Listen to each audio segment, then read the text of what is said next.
Okay, we're good. So, everyone messaged me. I just opened the memes chat. I'm sorry. Okay. It's been 8 minutes. So, where were we? That's right. We last left off on on the third Friday of Temper. I wouldn't say October. Don't know why. It's not October here. But on the third Friday of Temper, Skyway carriage number 4 of Harpenkalla's Airways took off from the skyport of Harpenkalla. The VIP front end of the carriage contained our 6 party members, along with 5 other passengers and their stewardess Patience. Once the airship had taken off, the passengers got to conversating and sharing a bit of information between all of them. They'd also perceived that the stewardess had something on her mind. Something was visibly bothering her. After trying to question her about it, she decided to retreat away, opting not to talk with them about it. Little over halfway through the voyage, it was announced that a nameless passenger in the economic section of the carriage had fallen ill. After close inspection, it was deemed some fluids in a lower altitude of travel would benefit the passenger. The conductor dropped the carriage below the cloud line, where quickly the vessel was stopped and boarded by a band of Skyrits. The Skyrits were there to steal from the passengers. As they barged into the VIP compartment, they demanded they turn over their belongings and valuables. Their demands were met with a conflict in which 2 of the Skyrits were killed, another knocked unconscious and bound, and another VIP by the name of Gredge was lost in battle, losing his head in the process. They also managed to make off with the group's interesting array of clockwork weaponry. After the altercation, the Skyway carriage continued on to Everton. During the journey, it was realized that the one sick passenger had gone missing. Another passenger revealed that he saw the man leave willingly with the Skyrits. The party realized they were set up, but luckily managed to get away unscathed and unrobbed. Once the Skyway carriage arrived, officers came and took the prisoner. Then as quickly as they arrived, they were gone.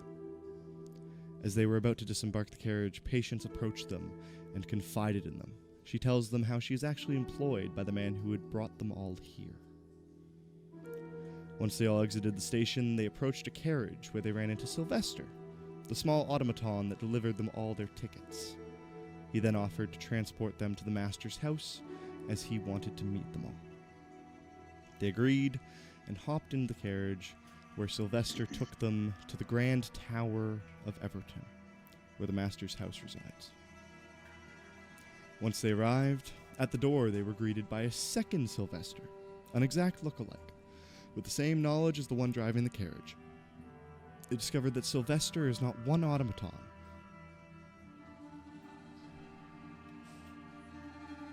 Sorry, my Alexa just went off.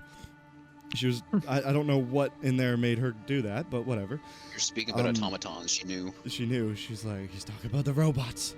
But yeah, it was discovered that Sylvester is not one automaton, but more of a hive mind of automatons, all over Carousel. They entered the dimly lit living room and were met with a large, elderly owlin man. Stood up with a candle in his hand, turned around, and spoke. Well, it's a pleasure to be meeting you.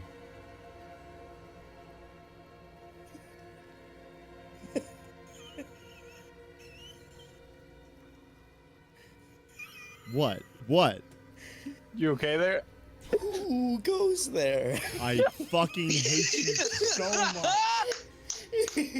Oh my god. Oh, Who goes there? I feel like I should make a wisdom saving throw. I feel like I should cancel the campaign. We had a good run. Yeah, we had a good one session there. Yeah, good job, guys. Yeah, good job, Campaign's boys. over. We all died instantaneously. Fucking- this shit starting this early? Fucking hell. Okay. You're just upset that that was so fucking awesome. Alright? Yeah, you're just upset you didn't come up with that. I don't know. Yeah, it's okay. He stands up and says, "Who goes there?" No. Who do you think?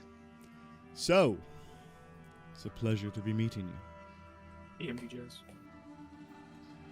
A pleasure for us as well. America's just gonna take a little bow. America? What? America bows to no man. So, you're Maharen, That is correct. and what do we earn the honor for? What do you need us? Like, why? As you can see, getting up there in my years, and not able to handle some of the things I used to take care of in my youth. So, for many years now, I've been looking for a certain group to pass on some responsibilities.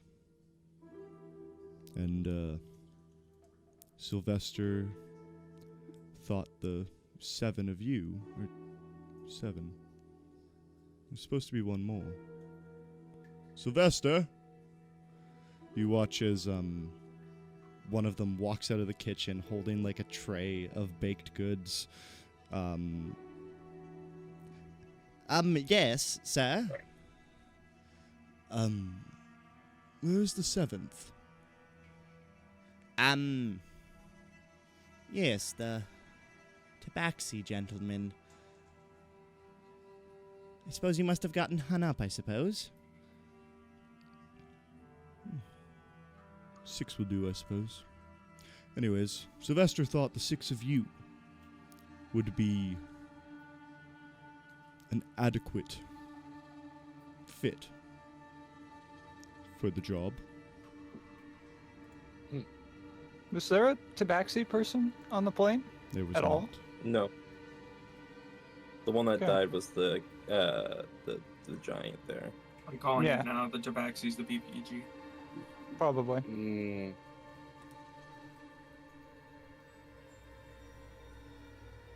Narika's gonna lean over to whoever's closest and just whisper, "What's a tabaxi?" Who is America? Oh, Narek. Okay. Yeah, I like. He keeps saying was like- whenever I you was start wondering, that by was saying you Yeah. go Narek. So it sounds like you're saying Nar- America. I see. I was so confused. Yeah, was I like, heard America Who is as this? well. America would have been a better name. No, it wouldn't have. That's just because you're American. You don't want to see your country depraved. God, I have to Yes, see Yeah, America some- he too has often. freedom. As some religious zealot, how would we? Oh yeah, and it was sorry. It's fine. Let's try and stay somewhat on topic. Narik leans over and just whispers, "What's a tabaxi?" Who are you leaning over to? Who would be the furthest, like, closest to the owl? Who would be the furthest from the owl? Yeah. If I remember correctly, I believe Quinn was one of the last ones in. Alright, I'll whisper to Quinn. Shit. Do you really not know? This is a genuine question. Yes. It is another humanoid just as us, with feline features. Ah. So similar to a werecat. No. Oh. Well, now I'm even more confused. Think of a human, but except they're cat. That- Exactly, a that's- werecat. that's- No, no, no, It no, seems no. that you guys are more lost than me. No, but they're furry. They're not actually human at all. See, you're still just describing a werecat. I've seen them in the Fae. Like, I don't think so. Well, regardless, whatever a tabaxi is, why? How did you even determine to bring all of us random individuals together as a group? We were, from what I guess understand, we all came from different parts of the world. Well, you speak for yourself. I'm from down the street. Sounds like he is speaking for himself. Yes, when she said we are all from different parts, she was speaking for herself. I mean, to be fair, Quinn, you did not originate from this city. We've been here for a year. That's half a lifetime for me. Mazel tov. You watch as the Sylvester that walked in with the tray of baked goods walks up to Maharen. He reaches down, picks up a small muffin, leans down to it, and you just kind of hear, "Picked a strange bunch, didn't you?" Yes, you could see he's feeling well. peckish. I did what you asked. I believe that they're up to the task. Of many candidates, sir, as I must add, there were lots of good individuals, and it was difficult to choose between. Yes, this is all good. We're the best there is. I would like to hear about this task. We've been hearing so much about it, and yet we know nothing of it. Could you please indulge us? We have other things to do.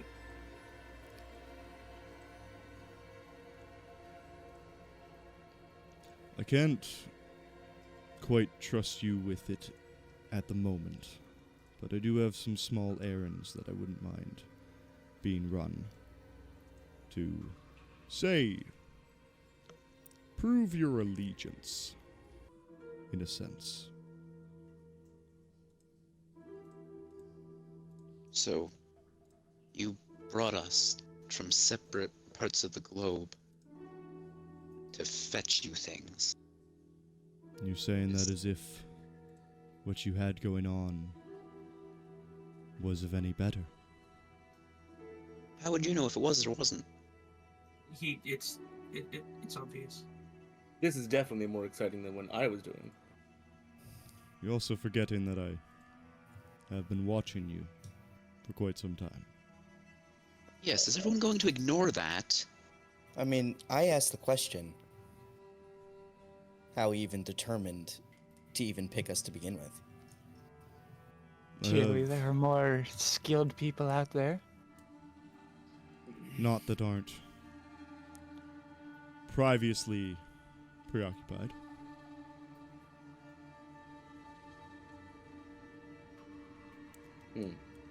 I didn't want to poach people from other employers.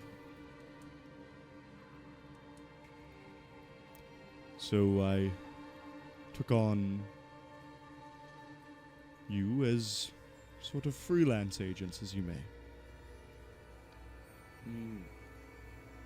All right, so let's say we did these tasks for you. What sort of compensation might we get? You're not about to say the honor of doing the job, correct? Of course not. I understand that you must make a living. If you're willing to join my crew, or become my crew, I suppose.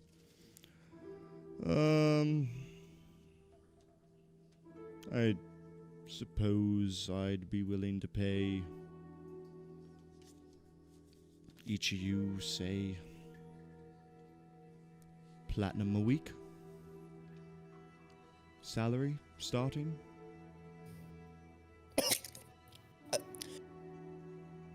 I mean, yeah. I don't know about the rest of you, but I'll do that. Quinn starts like immediately scribbling in his notebook. Anybody who looks over would notice he's actually doing mathematic equations. And after a minute, he turns to Wayfarer. It's like, after the cost of the nanny for Gretchen and for upkeeping the business without doing jobs, That'll leave us with 3 silver a week. That's double what we make now. I think a platinum a week would be very beneficial to our well-being. You might be able to afford a bed. Oh, I would also just like to take a quick second to remind you that weeks in Eldoria are 5 days long. So that's the equivalent of getting paid 2 gold a day. A fucking great job, dude.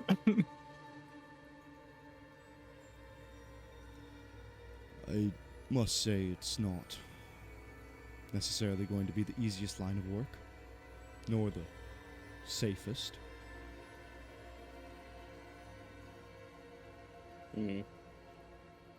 But I've dabbled in unsafe. I'm aware. So, I suppose if you're interested, a proper introduction is in order. My name is General Dutch Maharen. I was a general for the Harpen Column military for a very long time. I was the youngest man ever to be named general, and I commanded there for 32 years. Better remember that number, DM. I hold a very high stature in this town. Well, I did. I've somewhat lost it over the years, being a hermit and all. But a lot of people respect me and respect what I've done. Especially back in Harpencollar. I came here to retire and live a nice, quaint and quiet life. Focus on what truly interests me nowadays. And he kind of gestures down to Sylvester.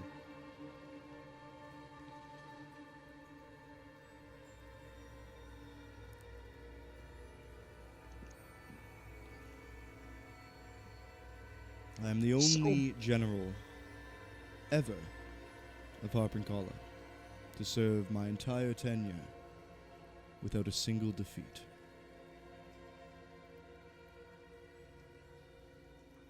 That's pretty much all that you need to know about me. For now.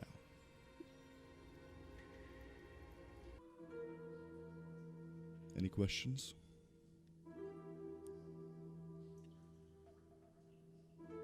Zenora Your- raises her hand.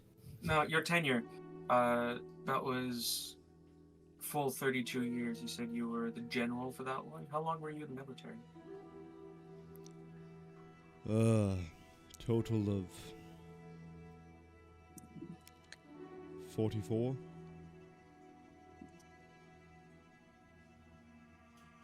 He immediately looks away and starts just writing that down. I retired at the age of 62. Joined the young age of 18.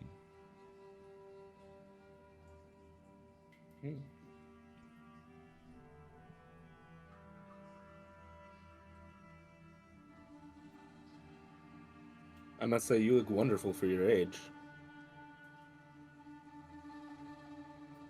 Gotta use the right moisturizer. May I have some? For feathers. It's not the feathers that you need to keep in good health. It's the flesh beneath. Feathers So- will grow good from Narek there. writes this down furiously. So, you seem to have climbed the ranks of your military quite quickly. So you would say that you were very proficient in warmongering and battle. Let's just say I had some good training beforehand. And I had a lot to strive for in terms of wanting to climb the ladder. I had a goal.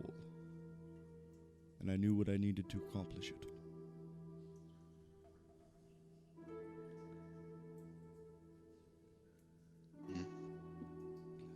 Would you care to enlighten us on what this goal might have been?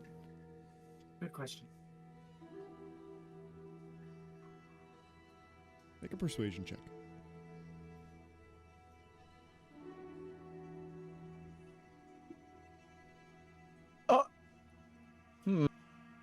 Persuasion, you say? I do say. 3. Oh my goodness. He kind of thinks about it for less than 2 seconds. Another time. In due time, my secrets shall be revealed to you. After all, not only do I need to gain your trust, but you need to gain mine. Can't be keeping secrets from each other. Especially not since I've already admitted to spying on you. Yes, and that fact alone makes me, weary. Makes like you you, feel uh, any better, I spy on the whole city. That actually doesn't. makes me feel worse. To be honest with you. Once again, may I reiterate, we are a bunch of unrelated, average people, and you seem to be, Speak for yourself. of great importance. So why us? I still don't understand. Certainly there are people of higher caliber out there. There are people of Ye- higher caliber, but Yes, he'd already disclosed that they're all busy. like I Were you said, not listening? they're already employed. All of them. Every single one of them. Nobody's looking for a job to switch or finishing up you other s- things. I find it quite implausible I'm myself. sure there's a notice board or. You speak very low of yourselves, might I say. It's as if to think you consider us to be the lowest of the ladder. I mean, When if, you we- live we- on the floor of an attic. I'm sure there would have been other people after us. if none of you have faith in yourselves, then I can look elsewhere, I suppose. My It's not faith that is I not don't have myself, faith it's in in us. Celestia. I just worry we're getting ourselves into something, mischievous. Mischievous indeed. But I can promise you that it wasn't just that you were the best of a group. It was that you... Sylvester deemed you needed a second chance, most of you. Another opportunity. And also thought that you would work well together. Two qualities I hold very highly. I've led many groups before, many teams, and being able to work together is the strongest asset you can have. So, what's this task you want us to do? I don't feel quite comfortable disclosing the main one at the moment, but for now... Yeah, I got that. The one you want to give us right away. You see, Sylvester, you've met and become acquainted with him. I don't make him myself. I have a sort of partner who I commission them from. A woman by the name of Susie Forgehook. She is a very skilled automaton builder. And, she's been having a bit of trouble recently getting shipments of dynium into the city. Just, as much as a few days ago, she's had a shipment go missing along with her driver. Now, in terms of my research and her work, which I fund, I can't be having that happen. So, if you could look into it, I'd be much appreciated. Well, as for myself, this seems like the sort of work I take on all the time, so as long as there is compensation at the end, as you've already told us, then yes, I can do it. I'm also down. Are you sure I need all of these people with me, though? Quinn, you have a very specific set of skills. And I mean specific. It helps to broaden the range to be more successful.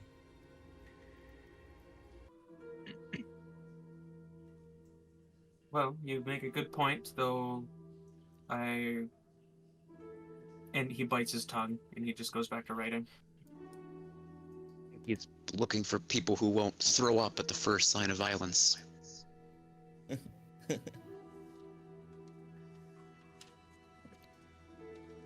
So, if you're interested, Susie, she works out of the industrial section of Everton. Would have been, not far from where your carriage came in.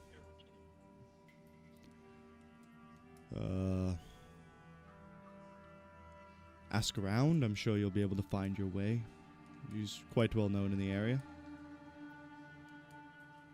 And, she'll be able to explain the problem more than I.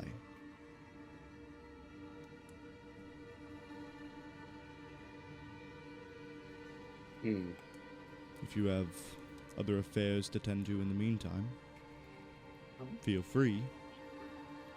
Check in with her whenever you'd like, but... Might you have any sort of description of her? She is... very... She's a human woman. She's very energetic. You can always tell her the way that she's tinkering. You usually hear the sound of hammer on metal before you see her. A younger woman. Very nice. Brown hair. Yellow eyes.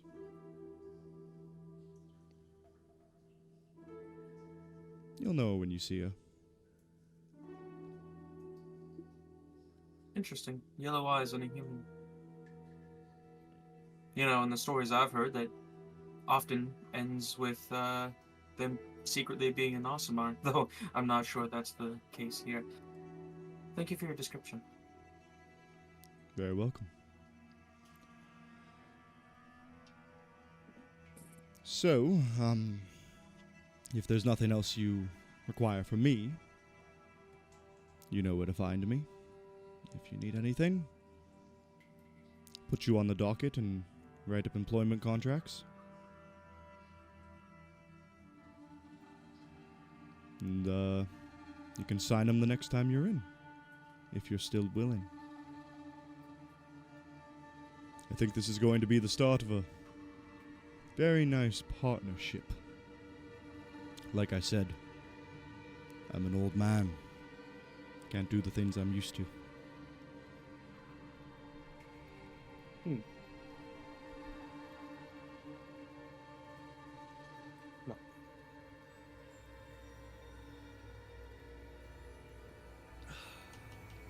I know most of you haven't been to Everton before, but Quinn should know his way around.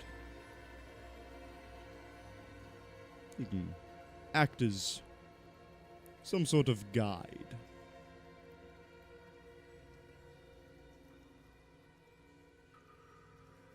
You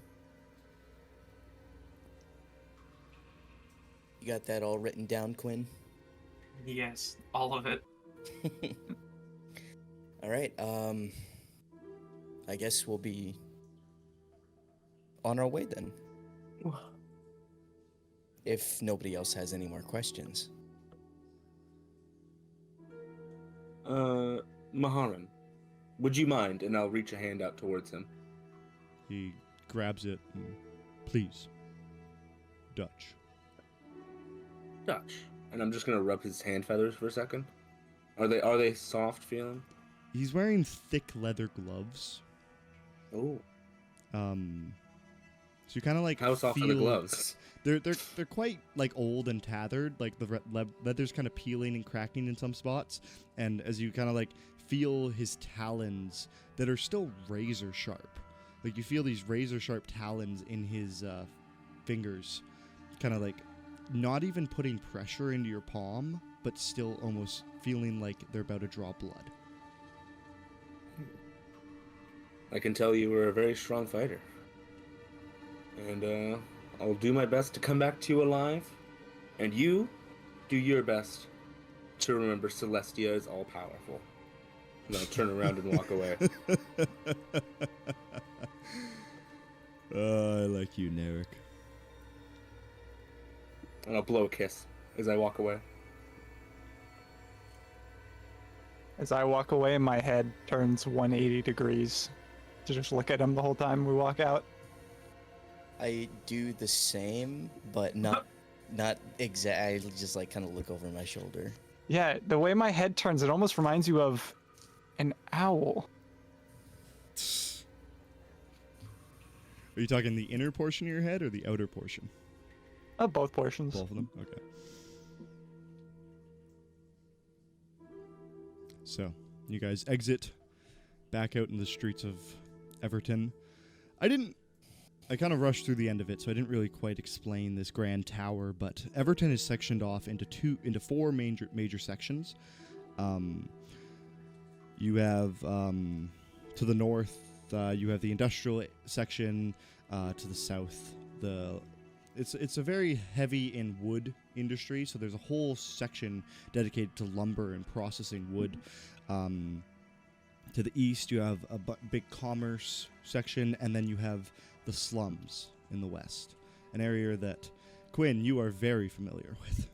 Then in the center of all these sections, there's the Grand Tower, a large pillar that basically could be the size of its own city, that stands 600-700 feet tall. And right now, you guys are about maybe 200 feet up it. On the outside of the pillar, there's this road that goes up at maybe only a 1 or 2 degree pitch, and just kind of spirals up the entirety of the inside of the tower, with different kind of like floors as you go up. So you guys step out into the streets, and it's kind of like dimly lit. There's no real sunlight in here. There's the odd like kind of window area on the side that kind of let in a bit of sunlight, but for the most part, it's lit by these glowing yellowish orange stones that are embedded in the outer walls that kind of shine out onto the streets. Then you also have street lamps that are blowing with a blue arcane fire that light up the area as well. And as you guys step back out in the streets, you get kind of like a musky, steamy feeling in your lungs. You see a Sylvester post up next to the door, just kind of standing guard, looking out.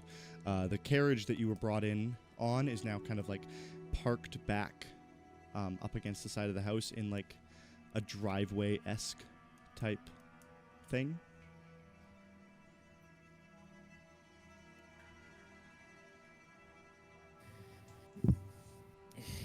Listen, I'm sure driveways exist.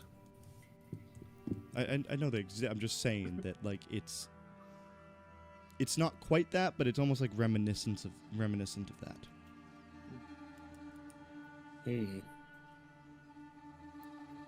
What do you guys want to do? Did anybody else get a little put off by that whole conversation? Oh, that owl was very strange. He's testing us. I can't say for certain it's for what he says he wants to test us for, but he is testing us nonetheless. So He's testing us. Yes, and he apparently has eyes all over the city. So I would suggest that whether or not you trust him, that you put on whatever persona you feel you'd like him to see, keeping in mind that he's already seen who you are. I can only change my persona at night, so this is going to be a bit of a problem. What does that mean? It would be too difficult to explain to you mortals. Oh, please explain it to me. Every night, I change, and I'm gonna walk away. That seemed very difficult for you. I'm proud of you for coming out of your shell. I think that was too much. Thank you, Quinn. And Narek wipes a few tears. What do you change into? Oh, is it this werecat thing you were mentioning before? Are you a werecat? I'd like to see that. It's a No, great no. hypothesis. My younger brother had a pet werecat that he kept in a magical cage. So a slave. Well, oh my god, yes. Ooh, when we are traveling with very interesting people. I don't think I like that.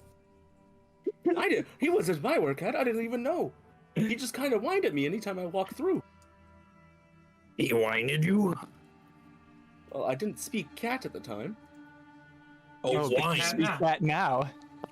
I thought you said Better winded. now. I thought you were into some weird shit. I mean, Marshall, is that a proposition? No, it was a question. Then no.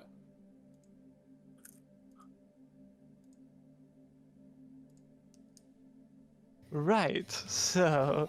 If I die while traveling with all of you, I will have so many regrets. Dude, I'm gonna have so many notes in like fucking 2 years from now, near the end of the campaign. I'm gonna bring up stuff that you guys had no idea you said and be like, yeah, you told me.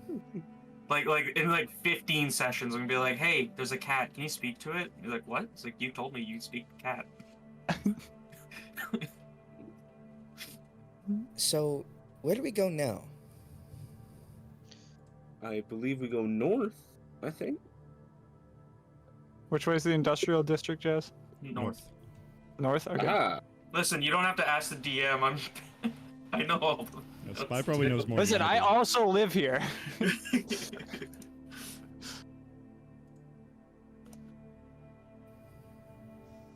So shall we try to locate this Susie?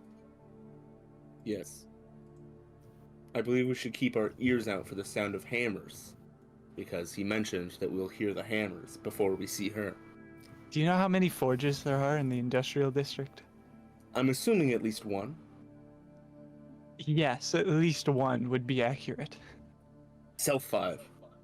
The story of a sound foreshadowing the arrival of a being reminds me of the story of the Banshee. Did you all know that you can hear the screams of a Banshee before someone dies? I did know that. You must be so fun at parties. I didn't hear any of from all the people that I've killed before I came here. Well, there must be a Banshee present.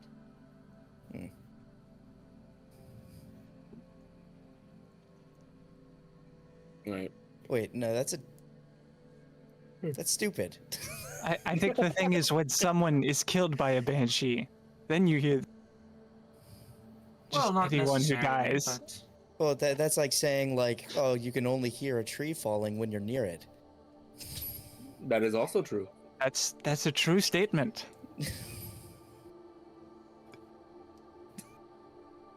Did you know that trees are sad when nobody's around to hear them fall? That is not a true statement. Well, I definitely know they don't cry, though. Because they don't make a sound when no one's around.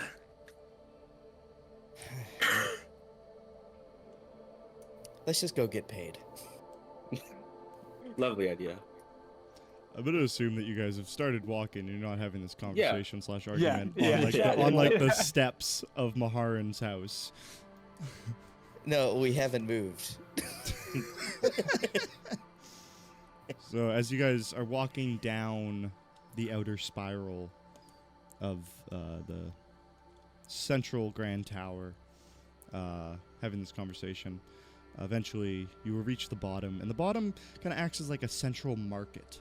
You see different stands, pop-ups, and people bustling around, just like a very large farmer's market.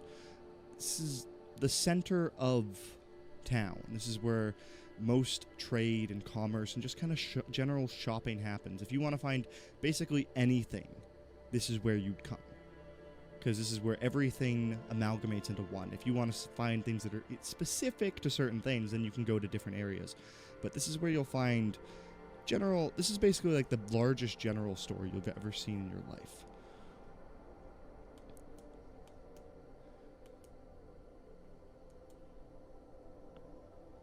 Does anybody need anything before we continue? If drink.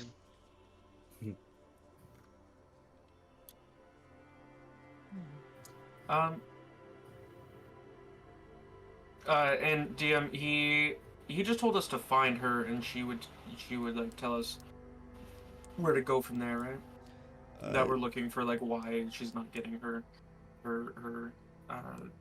shipments. Yeah. He said that she would have more information, but that was all he really gave you, is that she's had shipments gone missing.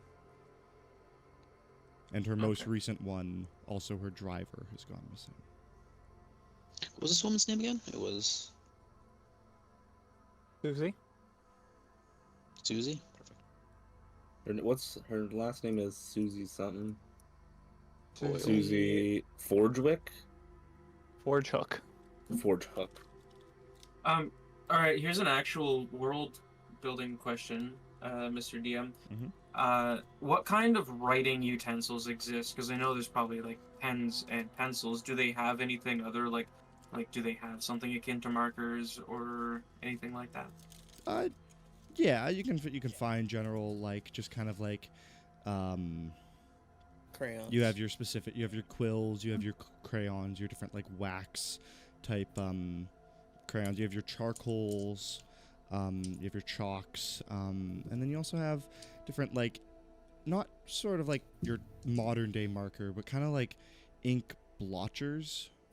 Similar, akin, you know those bingo bingo dabbers. Imagine those, but like the size of a hand, or like not the size of the size of a pen. Sorry, kind of like that kind of marker-esque type thing. Could you find like some sort of magic pencil that like acts like a highlighter essentially? Quinn wants a Sharpie. Quinn wants a Sharpie. I really fear what Quinn would do with a Sharpie. Start putting mustaches on everything that he finds. Exactly. Do you want to go look for a Sharpie? Yes. Sure. Make an investigation check for me. Oh, I'm not good at those. I feel like you're lying. You're not good at those, but you're a Rogue. detective. All right, I got a 5 on dice, so that's an 11. 11. Takes a bit longer than you're willing to admit, but eventually you do find a small, like, little knick-knack type shop. You see pens and pencils and a bunch of stuff. You see a older gnomish woman tending the shop. She's kind of like crocheting a little bit of a scarf-looking thing. Just sat there, kind of like humming a little tune to herself.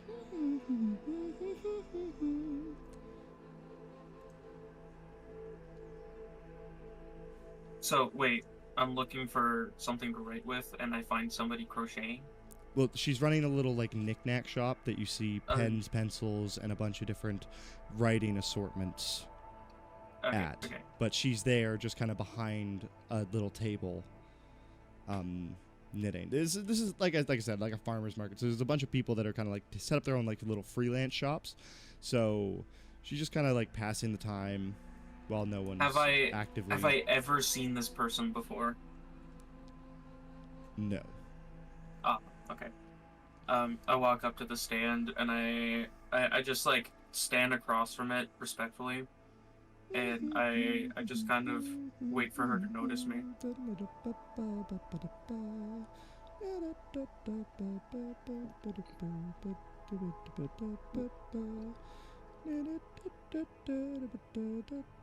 I feel like I'm losing my mind. She'll notice we're here in a minute. Excuse me. You could just ask. Oma like taps on the desk that she's at. Excuse me. Oh, hello. Good day. How are we? Could be better. I'm sorry. Anything I can do to make it better? Yes, there is. What can I do you for?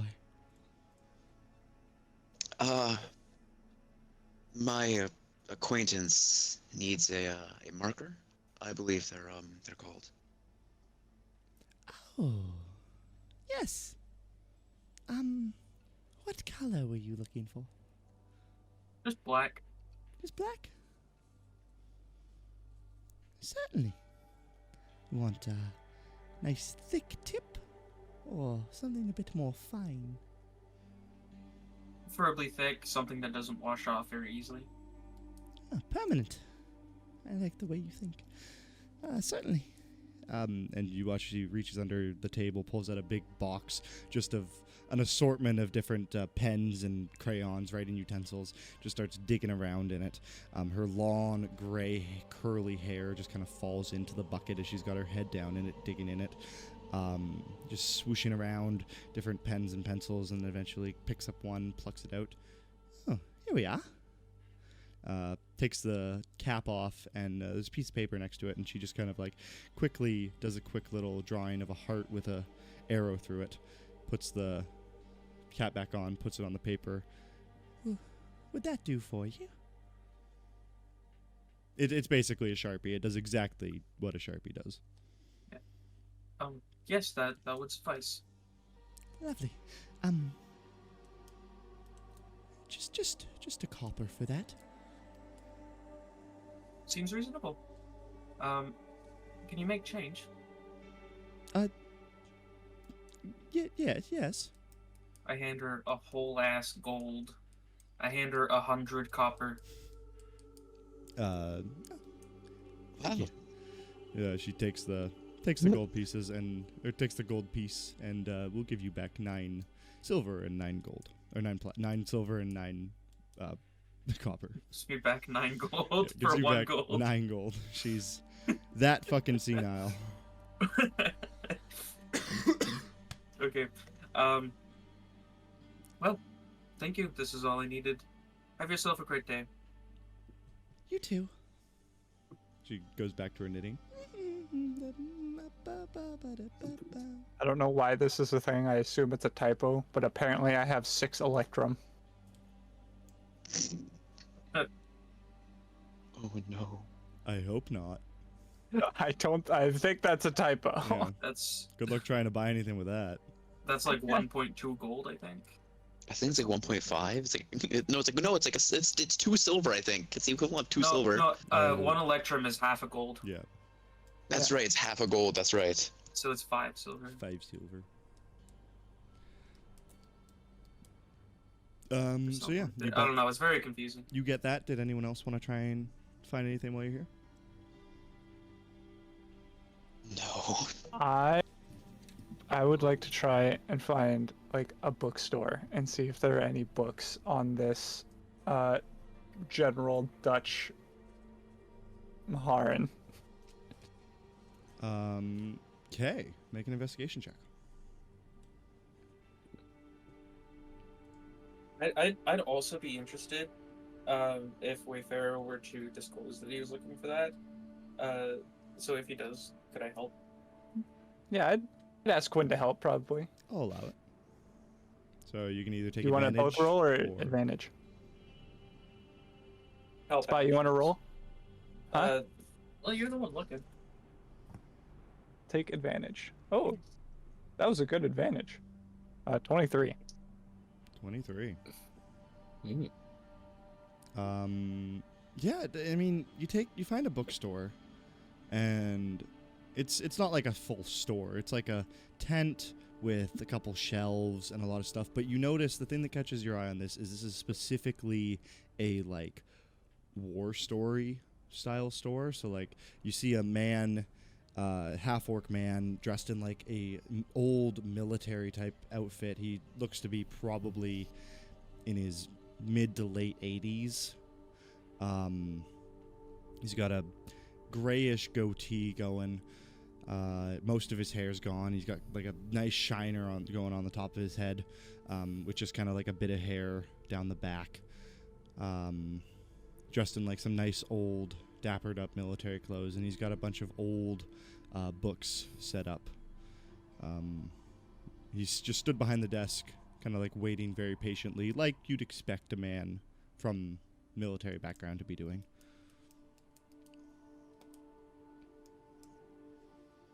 As you walk up and approach, he pretty much immediately will greet you.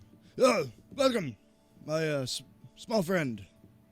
What can I do you for this evening? Or just browsing, whatever your preference is. If I can help you with anything, do not hesitate to let me know. I am specifically looking for information on a General Dutch Maharen. Do you have anything? Maharen. Name's familiar. Let me see. Apparently he was some sort of war hero. I was thinking you might have something. Potentially. Give me just 1 minute here. And he comes out to the shelves and he starts looking through, and you see he grabs different books on like history of Triatia and Chazari and stuff like that. He pulls out a book on the history of the Karasoa military, and he flips through a bunch of pages, and you see what the equivalent of like a high school yearbook-esque page with just a bunch of pictures on it. He scrolls through. There. Dutch Maharen. Right here. The 38th General of Harpenkolla. He hands the book down to you, and you see immediately just a small picture of a much younger version of the man that you met not too long ago. Okay. Is this like a kind of like index at the back of the book, or does it look like this picture is the only thing in here of him? It's got his name next to it, and then it also like kind of like in brackets next to his name is it says to see a page number. Yeah, it has like page numbers on it. Okay. You cut out there, sorry. Might I purchase this book from you, kind sir? If that's what you wish, yes. What do you think a fair price would be? I'm not in the haggling game. I'm more just wanting to share stories, you know? I see. Would what did you say? 5 silver suffice? My friend, I think we could do 4. That works for me. Not in the business of overcharging either. 4 silver then, and I'll hand him a gold. He goes, certainly. Let me get you some change. And he turns around and he pulls out a lockbox, flicks it open, pops the gold in, and starts pulling out 6 silver pieces. Turns around, pops it down in your hand. Pleasure doing business with you. Likewise with yourself. And you said this was a book on what military? The history of the military of Harpenkolla. Okay, cool. I will also approach the counter and speak to the man. Excuse me. Yes. Do you happen to have any books on ancient legends throughout this country?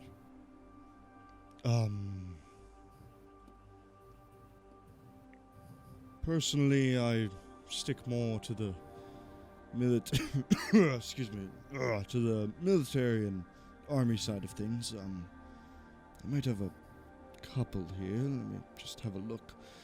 Anything that might reference a crowbar, by any chance? God damn it.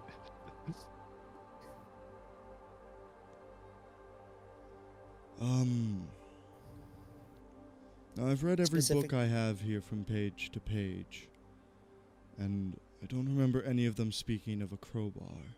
There was one war story that spoke of a man who was trapped in an underground bunker and used nothing but his own fingernails and a crowbar to pry himself out and then dig out of the dirt to save himself.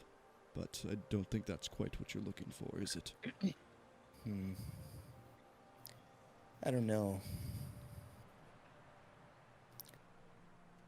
Oh, I appreciate it though. No, I'm sorry I couldn't have been more assistance. And I turn around and leave, and he notices a crowbar on my on my hip.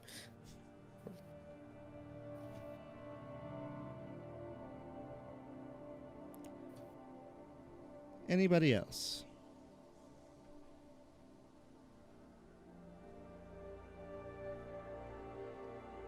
I'll take that as a no. Narek has all he I has am- in his. I am in okay. himself, yeah. All right. So you guys make your way out of the north exit of the Grand Tower and find yourself in the industrial zone of Everton.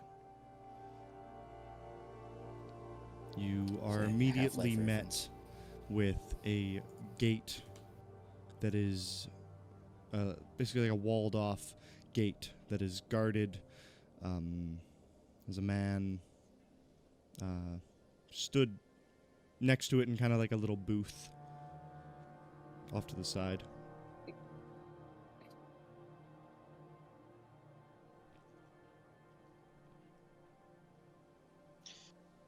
Is this where we're supposed to go?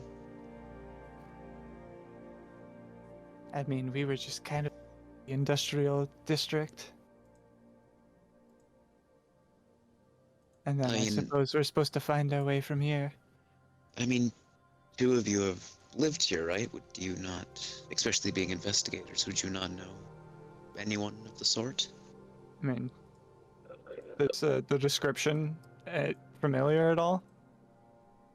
Of what in Of, particular? like, a girl who Susie. runs an automaton forge with hair and yellow eyes?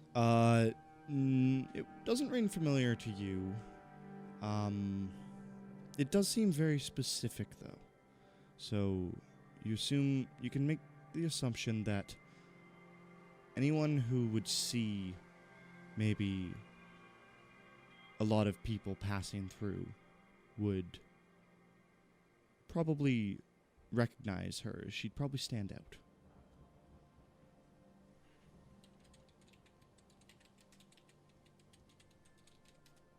Sorry, are we're, we we're still like outside at the the gate? entrance Yeah, of the like entrance, the there's district? kind of like a gate, not necessarily like a gate, but more like an archway with a man in a booth off to the side that appears to be in kind of like a suit that you would recognize just to be working with the city of Everton.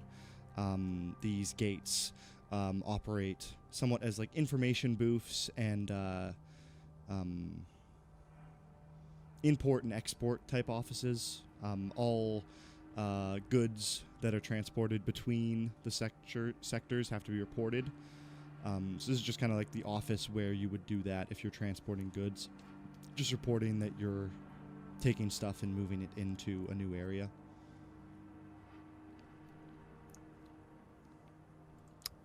I mean, we can. They might. Can I just walk up to the security office thing? Yep. And there's just a person working there? Yeah, there's just a guy in there. He's writing in some books. Excuse me. Yes. Hello, sir.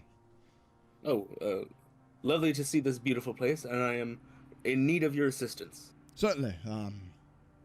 What can the city of Everton do for you today? I am looking for a human woman named Susie Forge Hook. Hook, yes. Forgehook. Yes. May I inquire in your business with Miss Forgehook? We are investigating why we are going at the moment. That seems counterintuitive, sir. I agree. You don't know why you're going, so you're investigating why you're going. Yes. We do know why we're meeting her. Well, yes, we know, but she's going to tell us what she needs. We know what she needs. Do we? I thought we were going to her to find out what we needed. No, Well, we're going to her because her shipments have been going missing. That is what we were doing. That was like the whole point we were looking for her. Yeah. We're going to solve a mystery for her in the best way possible. A mystery, you say? Yes. Make a persuasion check for me. Alright. I can't wait to roll a natural one.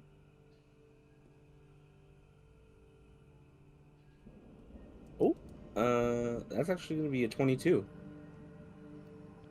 Goddamn. Well, let me see here. Forgehook, and he starts flipping through his books. Well,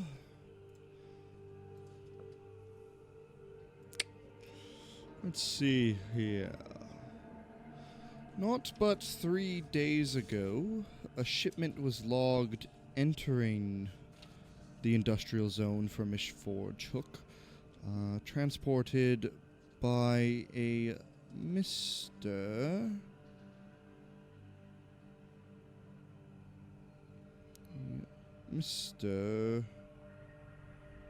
Sorry, it's very hard to read the other guy's handwriting here. What the fuck? I wrote it down here. Where the hell did it go? Can I cast guidance on him to make it easier? Mr. Anderson. No, that's the wrong fucking name. Did I not write it down? I swear I wrote it down. There. Okay, it's right here. Fuck. It was being transported by a Mr. Charlie Tux. That was Charlie 3 Tux? days ago. It was said Ooh. to have been going to 836 Lint Valley Lane. So, if that is where she's operating, then that's probably where you can find her at 836 Lint Valley Lane. Well, thank you very much. That was very helpful. I hope that you discover what it is that you are going to be doing, and if and or not you should, in fact, be doing it. And may I have your name, good sir? My name? Yes. Yes, Thomas. Thomas Greenwald. Oh, thank you. Thomas, lovely to meet you. I am Narek. I'm just gonna say I kind of ADHD. Who is Thomas Greenwald? The like He's- customs guy. Okay, yeah, he's in my other notes, isn't he? We met him before, didn't we? We did not meet him before. He's just the guy at the entrance to the zone. I could have sworn I had a Greenwald written down somewhere. Anyway, yeah, cool. And I thank you for your time. Maybe we enter? Anyone may enter. There's nothing stopping you, but yes, you may enter. Lovely meeting you. And I'll start walking in. He'll go back into his papers, continue writing things. Alright. I'll turn to Quinn and I'll say, alright, Quinn, I did my part. Now you need to find 836 Lint Valley Lane. I already know the address. I Oh. heard it. Okay. What time is it, Jazz? When you guys arrived here, it was approaching noon. Between all the travel and talking and shopping, call it probably about 3 in the afternoon. Well, I guess the first thing is to look for fucking like Lint Valley Street or whatever, Lint Valley Road, and then look for the Lane. small lane next to it. I thought you said you Lane. heard it. Yeah, lanes usually have a sister street. Like there's a full street and then there's a lane. Man, you telling me those things are organized in Canada? Yes. Yikes. Quinn's like, all right, let's look for Lint Valley Street. And they're like, no, you're wrong. I'm like, you idiots. I didn't say a word. Elmo was just going Listen, along. all I'm saying is there are lanes and streets everywhere here with no actual consideration for where they should be. I've never seen a street before. You're on one currently. Whoa. Whoa! I'm usually used to dirt paths. Yeah. The spell to fucking- unalive myself. Yeah, Quinn pinches the bridge of his nose, and after a heavy sigh, he continues, and he'll be reading all the street signs, looking for anything, and to begin, we're not just gonna wander aimlessly. I'll actually ask around. I'd like to ask people where I might need to go. Okay. Go ahead and make an investigation and/or perception check for me. Okay.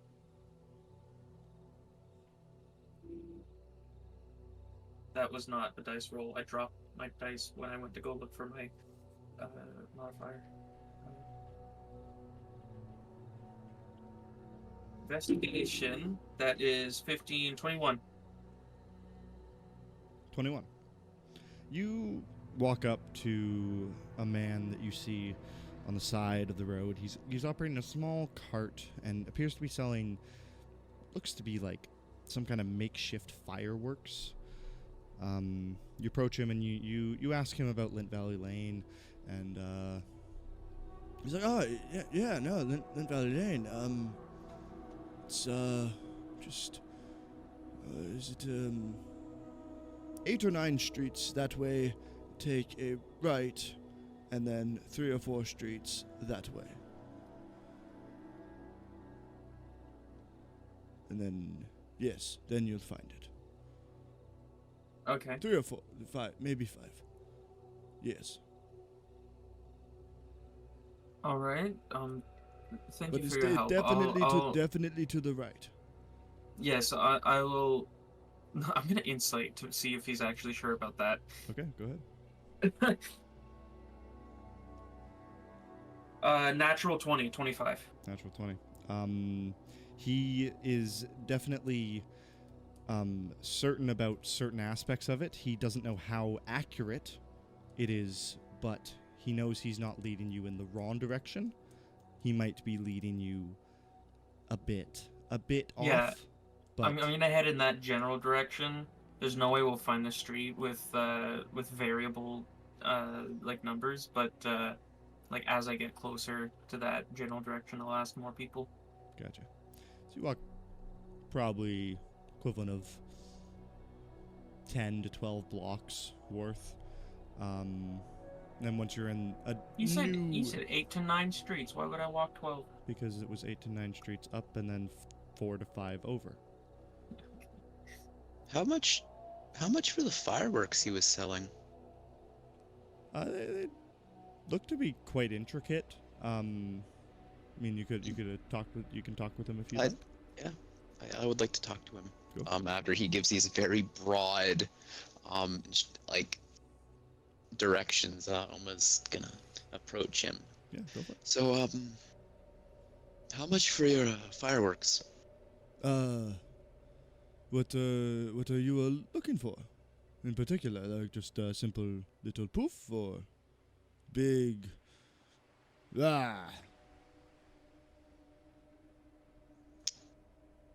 How? What's the price range on Little poof. I said you pack a 5 for 2 copper? Or 2 silver, sorry, my bad. And then, big, 1 per gold? What is the measurement of a yeah? Big. You either get 1 yeah or 2 yeah. How many newtons of force does it provide? Mountain. Would they be And- called newtons of force? I don't know who's Newton in this world. That's I just asked that. Zags of force. Walters of force. Zags of force. Zags of force. God damn it. I've ruined your world. Yeah. How many kilozags worth of TNT? Oh my god, a kilozag. No, I think How many kilozags does it take to kill a zag? Oh my god, it's Kilozag Day. like what about like the half. gigazags? Like not even 1 full kilozag. Alright. Oh, As That was is very- rolling that in his was- grave right now, and he's not even dead. that was very informative. Thank you. I'm broke, so I will find you again at some point to buy fire. Can I buy 10 of the little ones? 10 little ones. Yes. You want 2 packs of 5 for 4 silver. Yes. Lovely. Here's 4 silver. Here you go. Be careful. They do burn. Very, though little, like, still. Ow. Ow. Thank you. How do I ask this without making it sound really fucking stupid? Does this person look like he's from the same place I am, Jazz?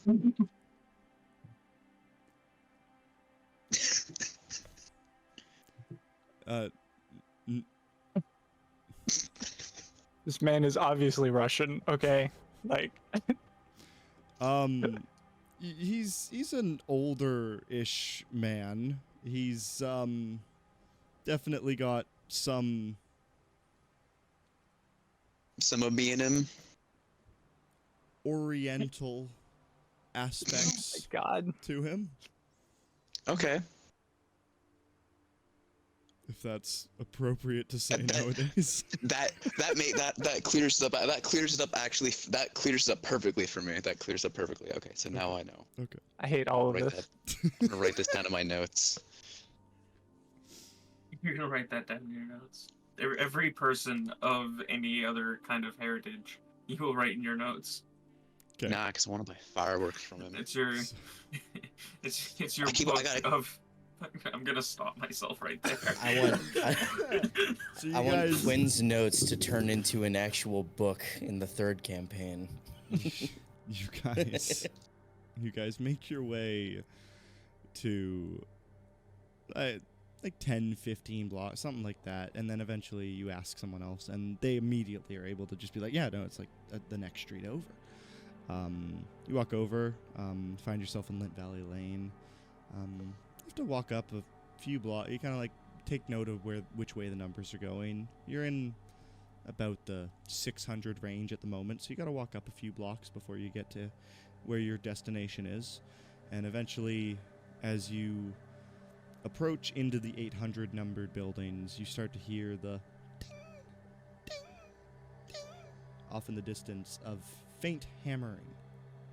And as you come closer, you see a small little shop with ratted shingles and large metal beams, and you see these 2 metallic automatons that are powered down, large, look almost like Rock'em Sock'em style robots, like real steel type robots, kind of like in the off position, like completely slumped over, guarding a entranceway. And looking in, you see a large open shop with a big automaton at the very back with sparks flying out of the back of it. As you walk in, the smell of lavender and different fermented fruits hit you immediately. You also get hit with a large, almost like electric energy as you enter here. You almost feel charged. Looking around, you just see a bunch of different assortments of tools and piles of different metals and springs and wheels and all sorts of things lying around. And as the sparks are arcing off the back of this machine, I'll just give the floor to you.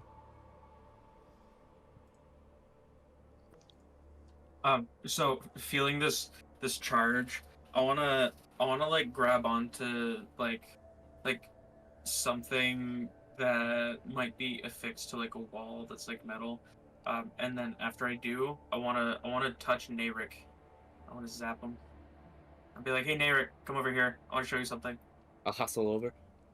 And then I just wanna poke him in the shoulder. Does it zap me? Doesn't zap it? It more feels like, you know, those old Vandergraaf machines with like the big balls on top that like would just generate static electricity. Oh yeah. Okay, So- I then tell you to touch the metal thing that I'm holding, and I know this is gonna hurt like a but I'm gonna tell you to do it anyway. Okay, and I'll reach over and tap it. As you You tap it, complete your the finger gets within maybe an inch, and you just watch as a spark of white energy just beams between you and the metal, and it just shocks you, and your fingertip just begins to burn. And Quinn, where you are touching the table as well as touching Nayrik, both those areas kind of like shock you. Yeah. What? Did you know that would happen? Yeah, it's my special power. I have electricity in me, and I can do that to people. As you let out a little yelp, you hear the sound of grinding and hammering stop. And you hear as you look over, you see a small, younger human woman kind of like perched over the back of this automaton, lifting her visor, holding up what appears to be some kind of welding tool. Looking out over this automaton, like she sat on top of this thing that's already maybe like 15 feet tall. So she's just up looking over the shop down at you. And I'll give you this illustration. Ooh.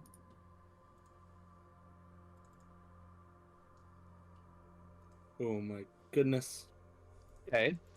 Just so you know, Kelp, I have the water bottle out, the spray bottle. What?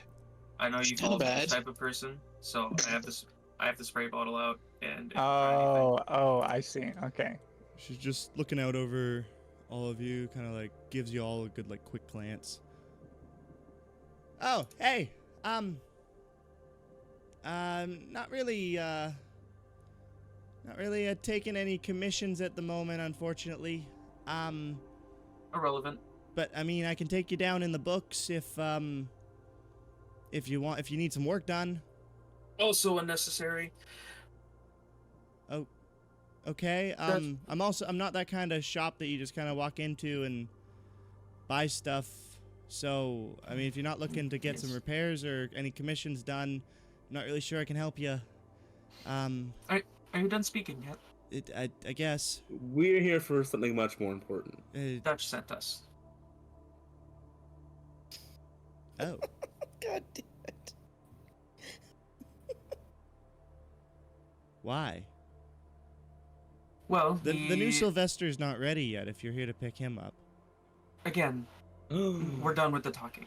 You can wait for me. Can you be less of an asshole? I was about to say that. You have so much attitude in such a small body. Why do you Listen. think we live in the attic? Listen, ma'am. We were given a task to ask you about a certain shipment that you might have lost.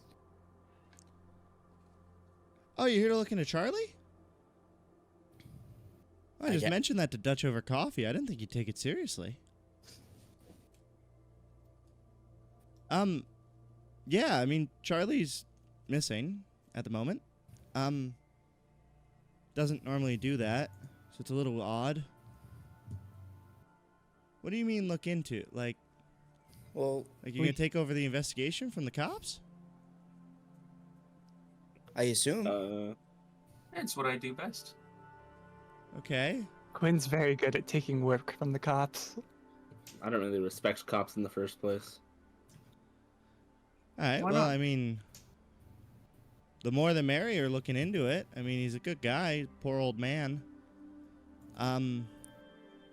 Yeah, all right. And she kind of like reaches her hand into the top of this thing's head and just fiddles around with it, and you watch as its eyes glow up to life, and it stands itself up, puts itself basically in a fully stood position, and then you watch as she kind of like moves the head slightly upward, and the thing just kind of goes into a perfect squat, and and its butt almost touches the ground, and she just hops off the back of it.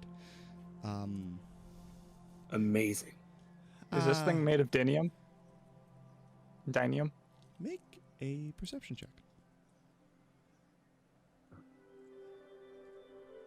Perception, where is that? 18. 18. Yeah, you can tell that this thing is mostly made of different woods and steels, kind of amalgamated together, but you see kind of a lining of dinium all throughout, and then you see throughout like the cracks into the center, you can tell that pretty much probably the entirety of the exoskeleton of this thing is made from dinium. The entirety of the exoskeleton? Yeah. So, wait, is it like a dinium like exoskeleton with like wood finishing on it, or Basically, yeah. So you got like this like almost like wood and metal plated armor plastered on the outside of it and covering pretty much the entirety of it, but the inner workings you can tell are mostly made of dinium, if not all. so the endoskeleton is dinium? Yes. Okay. Five Nights at Freddy's? Listen, I did not invent the word I endoskeleton. did not. I saw that movie yesterday. I did too. I It's haven't seen awesome. it yet. I'm gonna go I see saw it on Friday. I'm gonna I go give see it it a- tomorrow. I give it 3 out of 5 Nights at Freddy's. I would agree with that statement. I might even give it 4 nights. Yeah, I think 4 is good.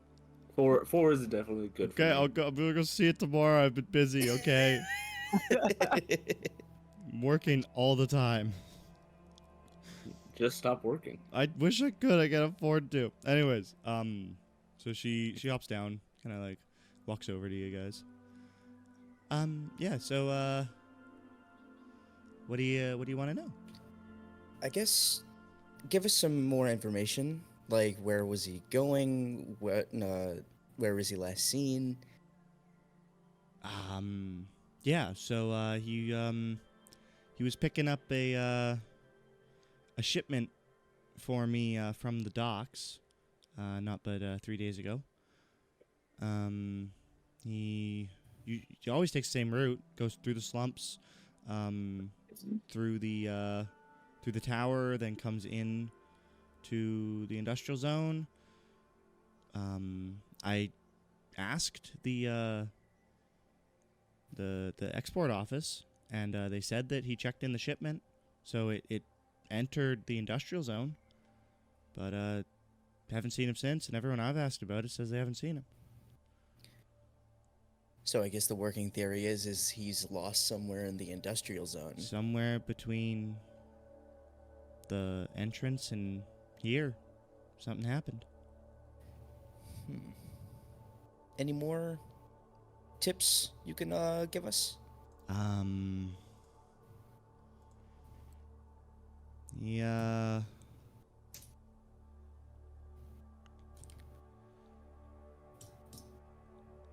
There's What's the quickest way to the tower from here? to the tower from here. Would it not stand to reason that he would take that path? Yeah, no, he always takes he always takes the same route, and I've retraced the steps, and I asked a lot of people, and no one says they heard from him. So I'm really nervous, but at the same time, I mean, like he doesn't disappear without telling me ever, but at the same time, he's got women issues, you know, like he's run off with girls before. I have a way with noticing things that others do not, so I might see about following this path myself. I mean, yeah, sure. Go ahead, please. I also should probably mention that, when I was talking with the cops, I could tell they weren't supposed to say this, but they mentioned, as I told them, like, I was telling them the story, you know, like, there were the two detectives there, and, then they leaned over, to the other guy, like, as the one guy was taking notes, taking my statement, he kind of, like, leaned back and under his breath just whispered to the other guy. I heard it. I'm very good with my ears, you know. I just heard him say, hey, this sounds like what's going on in the slumps. I'm like, I don't know what that means. I got a few friends in the slumps, but I haven't been over there to chat with them and ask about it. Wait, me and Quinn are from the slums, right? Yes. Do we know what's happening? Have there been... I like to flip through my notebook. Have there been any recent disappearances? Are you asking me or asking her? DM. Like, I'm basically checking my notebook to see if, like, maybe anybody's told me about disappearances in the slums. Make a history check.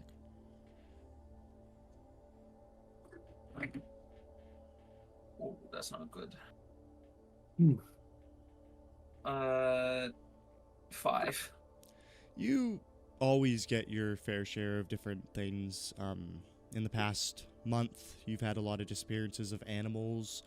The main one recently was you had a disappearance of a mother that went missing. And after a bit of investigating, discovered that she was in a big drug cartel, but nothing Dynium related for any of this.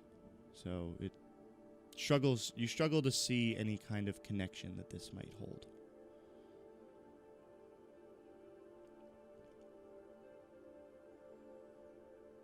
You know, I bet a group of adventurers took the job to look for that mother and then immediately left town without looking for her. I bet that happened. I feel like that probably happened in a different universe. I feel like that's gonna happen at a later date whenever we do your one shot. Tisk tisk, whisper whisper. Totally not what your one shot's all about. Man, spoilers, man, come on. It's not spoilers, it's already happened technically. Spoilers in the past tense. Yep. Anyways. Spoilers. She just goes, yeah, so I mean, I guess there's something going on similarly in the slumps. I haven't heard anything about people over here. Then again, nobody was really importing as much Dynium as I am over here. I got a lot of commissions.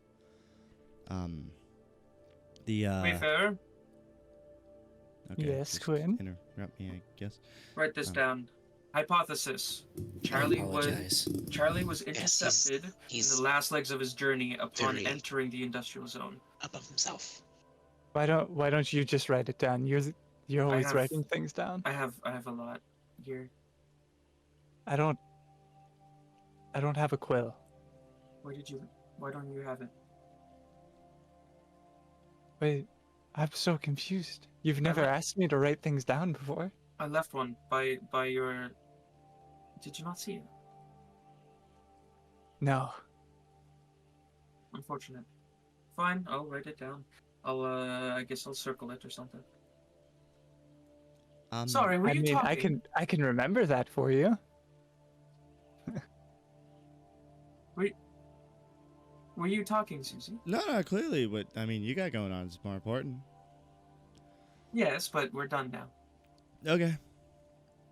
She's just kind of like fiddling with a wrench in her hand. Don't worry, ma'am. We'll be sure to get this situated. Yeah, I mean, if whatever you can find, I'd appreciate it. I mean, I want Charlie back, but I mean, I also kind of I need those medals. I'm running out. And Oh, this yes. big, this Dutch, big. Huh? I mean, well- you're really good at interrupting me. So I mean, just go ahead, I guess. yes. To be fair, we were not charged with finding Charlie, though we will do our best. We were charged with finding your shipment. I think we were also I feel like charged with finding finding Charlie Charlie as well. yeah. I- Like, Did you not hear me say that we will do our best? Yeah. I must have missed that. I mean, I did. I would like to just, if I could just interject for once, me interjecting, and not being Softly interjected. If you do happen to find one or the other and the other one is not there, I mean, that's okay. But if you find Charlie and the Dynium, if you were to leave one behind, that'd be a little. I don't know what the word would be, but dickish would probably be the best way to put it. Of course. What kind of a monster would do that? The kind that interrupts me every time I'm talking, I'd assume. Did you not yourself just interrupt? I mean, I did, but that was more just payback. You Yeah, kind of deserved it, Quinn. a little bit. So, yeah, but like I was saying, I need my Dynium so I can finish this big guy here, and she kind of just bangs on the chest. You get the big loud bam bam. He's needed for the auto robo ring. the auto robo ring. Yeah. Y'all from around here? No. Oh. No. Me and Quim are from the slums. Oh, that's yeah. No, in the industrial area here, the auto robo ring, it's a big underground fight pit where big automatons go head to head, fuck each other up. It's a lot of fun. That's where most of my clientele comes from. Where? Did you just admit to an underground fighting ring? Oh no, it's totally legal. It just happens to be underground. I see. Where does this take place? Perhaps our theft is a competitor, maybe a rival. I mean, in terms of competitors, I mean, I don't compete myself. I just build them for different competitors or partakers, I guess is a word. Yeah, I don't compete myself. I just they commission me to build them automatons, and I do it. Are there any other engineers that maybe present automatons for this ring that want some of the competition per se out of question? Honestly, that's a really great theory. Only problem is I'm just that good at what I do that I've pretty much monopolized the whole industry. Like you can see. Exactly, an underdog trying to find a way in, maybe? Ooh, I like that. That I like that the way would you make think. sense. I mean, if you are the best of the best, as you claim to be, then there would surely be some competitors. I like you I guys. say we check out Minus this him, robo but- ring. Yeah, I mean, do that. Like your friend said here, thinks he's pretty perceptive and could probably find something else on the road, maybe. And then I don't know, maybe the cops in the slums might have a little bit of an in. If it really is happening over there too. The evidence is solid. It would point to reason that if somebody was going to steal a shipment, that they would wait for it to be checked in and accounted for, and then step in. So it most likely has never left the industrial zone. That's a fair assumption. I say we should trace the steps back of Charlie, potentially speak with anybody else who has investigated in the matter, and then we can go see this fighting ring. All right. Best of luck to you. If you need me or need anything else, I'm here.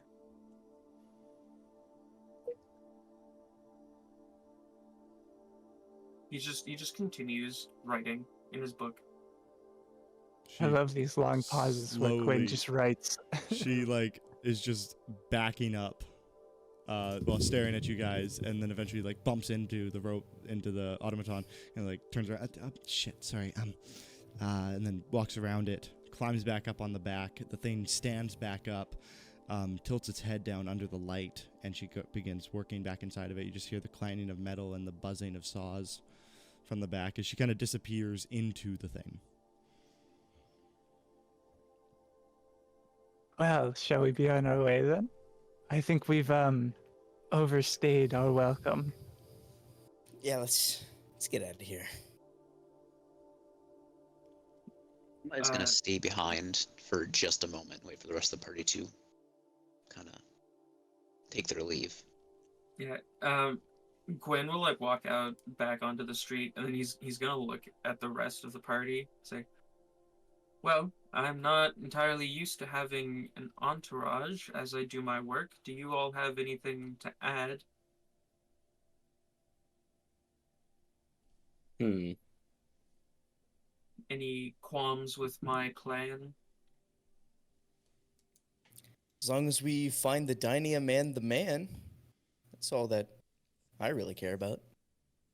All right then. Well, quickest path to the tower. And You know- I'm assuming we can see the tower from here. You said it was like really tall. Yeah, no, you can see the tower from here totally. Yeah, so I'll take the most convenient path to the tower that doesn't like cut through anywhere that is not a walking path. And I wanna look around and maybe get. I'll let some of them help me out. What's up? Quinn, Oma's still inside. Perhaps we should wait for him. Speaking of Oh. that, Oma. You can do as he pleases. He kind of backs up, goes back to the machine, and he kind of walks around to the side and goes, "Excuse me, Susie, just one or two more She questions." goes, what? It, like, clangs her head on the back of the... fuck. Shit. Sorry. Pulls herself out. Sorry. Hey, hey. Sorry. Yeah, what's up? How you doing? I feel like proper introductions are actually necessary. I'm Oma. One of the short folk was Quinn. And then there's a few other ones, but I just have one quick question. You're a master of your field, correct? I like to think so. The strange one that's with us, Wayfarer is his name. Do you have any thoughts on what he could be? He's cool. He looks old, though. He looks old. Yeah, but he's like... He's made of dynium, so he can't be that old. But he looks... Like, honestly, if I were to just straight look at him... If he was made of steel, I'd say he's... Gotta be at least 100 years old. But, I mean, he's made of dynium, so... Can't be more than 15, 16. He's rough. He's seen some wear. He's cool, though. I've never seen someone use... Where'd you pick him up? He was traveling with Quinn, the short one who interrupted you a lot. Oh. Where'd he pick him up? I don't even know if Wayfinder knows where he came from. You guys need to talk about that. That's cool. It is mildly concerning, but I'd be interested in that. If you figure That's anything what I- out, let me know. you'll be one of the first to know. Thank you. Oma was. That was all. It's yes, Oma. He kind of offers to like shake her hand. She, the first like, person he's actually offered to shake his hand. She extends a wrench to you and then immediately puts it in her other hand and goes to shake your hand with these very greasy, soot-covered hands. No, he doesn't care. He shakes her hand. Shakes your hand. Like I said, well, Susie. yeah, Oma. Have good luck with finishing your machine. Thank you. And thank you for the insight, by the way. Happy to help, and thanks for looking into Charlie. The enforcement doesn't really seem to give a shit, to be honest, and it We'll kind of is upsetting. we'll do what we can. I'm more of a glass half empty type of person, but we'll see what we can do. It's not the best way to look at life, but whatever helps you get through it there, buddy. Well, we should hopefully see you shortly. Certainly. Best of luck, and thank you. Of course. And then Oma walks over to either join the rest of his party or attempt to catch up to them. You run outside, and they're waiting for you. Perfect. Sorry about that. We should be good to go.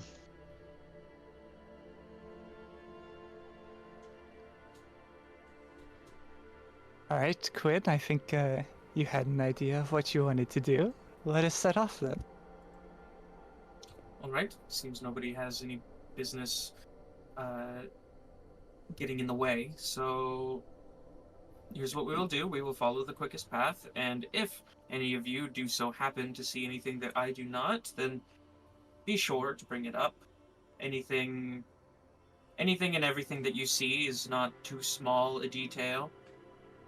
If you see so much as a rock that feels like it should be somewhere else, you bring it up.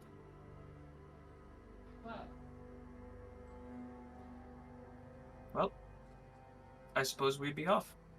And Quinn will begin, he'll pull out his magnifying glass, and he's literally just going to start, like, looking at everything on the way. He goes, like, pretty slow, too.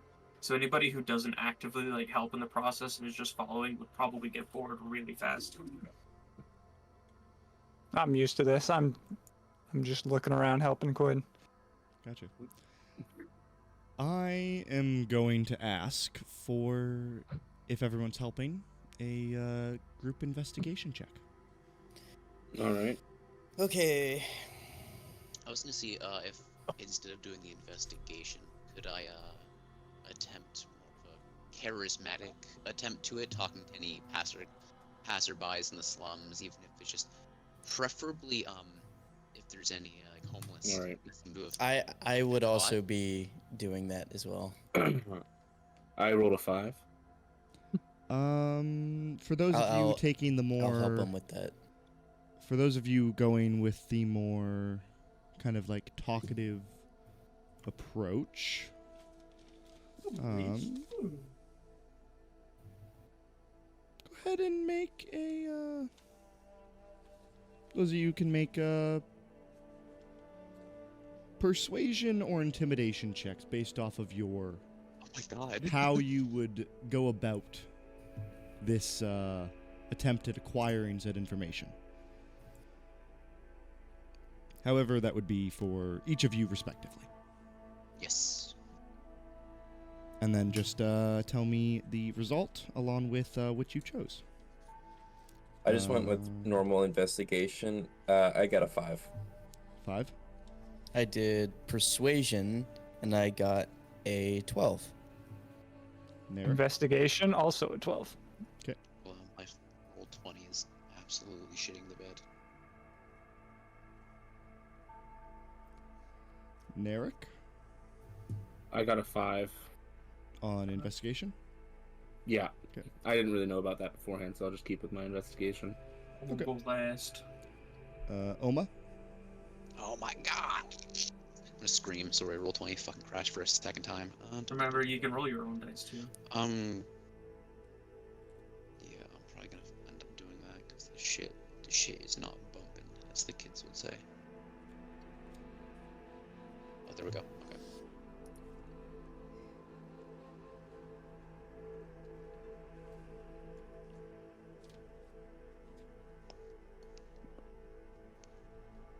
$24 for persuasion.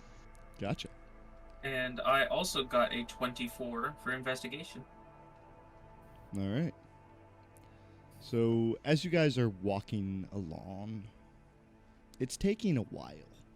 Like, you guys are really just skimming this area. You're taking the main road. There's one large central road that basically goes down the entirety from the central Grand Tower all the way to the outer wall. You basically take the most direct route, which would be just as straight of a line as you could, which would be just going 3 blocks to the central road and then straight inward towards the tower.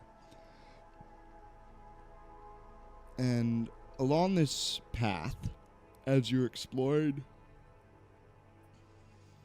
Oma, you rolled a 24, right? 24 for persuasion, yep. Gotcha. As you're walking along, you get into the central road of the industrial zone, and there's a lot of merchants and whatnot. There's a few bars and taverns, and you approach what appears to be a half-drunkenly, like, homeless guy poached up against a barrel. You do so just because you assume, like, he's probably here a lot. So he sees... They're easy to persuade. He sees the ways of the road, and also just, yeah, they don't take much in terms of to get information out of. So you approach him and kind of ask him a little bit, like, about the shipment, if he's heard of it, if he's seen anything, if he's seen any, like, vigilantism or any kind of abduction or just any kind of foul play. As he looks up, he kind of 3 days ago, fuck it. Well, that would have been the day I heard all the screaming in the alley over there. Yeah, that's probably around the same time. Is there screaming in the alley often? I mean, there's some happy screams from time to time, if you know what I mean. yeah. I'm more concerned about the other kind. Not too often. No, this sounded like some. This was a big kerfuffle. What alleyway would that be? Mid-afternoon. Keep going the way you're going. Past the there's gonna be a bar down that way. I got kicked out of that one like 2 weeks ago. I'm not allowed back in. There's gonna be a bar with a big ass beetle on the front of it, like a scarab. The alleyway behind that is about the area I heard it.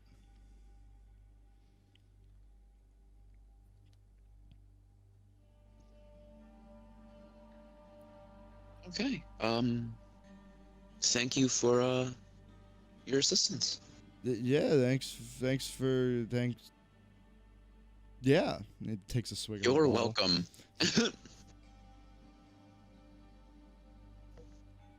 Yeah, Oma then proceeds to Oma kind of like pats him on the shoulder, pretty much wiping off all the grease and shit that he got on his hands from Susie, like onto this poor fucking homeless man. He's just like, pats him on the shoulder, like all this. Oh, nice. Thank you.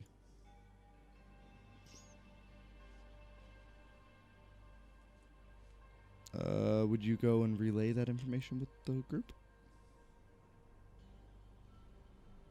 Oma? I think Riley Yeah. died. Oh. Did I die? Did I cut out? A little bit. Oh, I just said I. Oh, yeah, there we go. Okay, yeah, for some reason I just fucking lost connection. I wrote Yeah, none of that down because I wasn't part of it. Yeah, I pretty much say thank you and go to pat him on the shoulder. When I do, I like slightly wipe off some of like the grease and shit I got on my hand from Susie, and then like walk away. Would you go that's it. relay that information to the group? Relay, I would. Can you? I didn't write any of that down because you were the one can. talking. Yep. I'm gonna approach it. So like the entire rest of the party is kind of like all staring at Quinn as he like walks around with magnifying glass, pretty much, right? No, magnifying glass. Some of us are walking around doing the same thing that you did, talking to random strangers. Okay. Merrick got distracted and was just too busy looking at the sun. He's looking at the sun. Yeah. It's the greatest star of them all. Okay. Oma kind of walks over where the majority of the people will be and relays the information. I talked to that man over there, and he says he heard a kerfuffle in the alleyway, just a few streets down by a bar with a scarab on it. He said he heard screaming, like lots of screaming. Huh. Okay. That's certainly some sort of a lead, perhaps. Should we check it out? I believe so. Yes. Hold on. Should you be staring at the sun? Huh? I don't think staring at the sun is healthy. Why? It's the closest way to get to Celestia. Like, I like to imagine he like turns over and his eyes are just fucking red. Bloodshot, yeah. Just like super bloodshot. It's the Super closest not way to good get to looking. Celestia, guys. Smoke coming out of his eyes. I think, you know what? I forget religious folk are. Never mind. Continue staring at the sun. I can look at the sun perfectly fine. I have no retinas. You're a very lucky fellow. I'll help you investigate this alleyway. Thank Yeah, you. so do we find anything, like on the street, like with whatever we got? I'd also gotten a 24. As you're investigating along, and after hearing this information, continuing down, you haven't found anything yet. Nothing of note. Like, you found a few little things, but you immediately dismissed them just being, different, objects, but mostly things that younger people would have. You find different bits of string that you can obviously tell is from a paddleboard, or from a, what are those things called with the ball and the string on the board, On a top? Ball in a cup. Oh, I know exactly what you're talking about. and you like bat it against like the Yes. what Uh, are those things called it's again? like a ping pong paddle with a ball. Yeah, and the string and the fucking string, and I think it's just I called paddleball. Yeah, I think it I'm is pretty sure it's just paddleball, yeah. paddleball. is it just paddleball? Okay, It seems like a very simple name, but yeah. yeah. You find like a string that's Yeah. from a paddleball, and you dismiss it almost immediately. But once you hear of this information and you move closer to this alleyway, you start to pick up on certain things, certain aspects. You can tell immediately that this alleyway that's been pointed out to you goes unused. No carriages or transports ever turn in here, but there's a subtle, faint set of tracks from a horse-drawn carriage that pulled in here. You can probably tell at least more than a day ago, but no longer than a week. Do the tracks look like heavy, like they were carrying something huge, or do they look like just like normal carriage? A horse-drawn carriage. It's a whole carriage. I know, but like, I'm wondering if I can tell if it's full of metal or just like. It's hard to Like a tell giveaway. from how old it's been. Like, there's been dust kicked into the treads. It's more like just there's a area of ground that's a bit more compacted, that's about the size of a wheel and spaced evenly apart. So you just kind of taking that into account with everything. Can we follow the tracks? You follow them down into the alley, and they go for a bit of a way until you get to a bend in the alley where it bends up and goes towards the next street,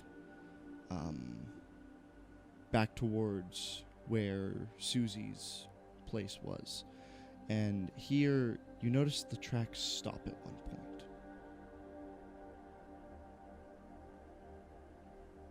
And you can tell speed from these tracks. Like, the way that the dust was kicked up, as this alley is, you can tell, is very unused.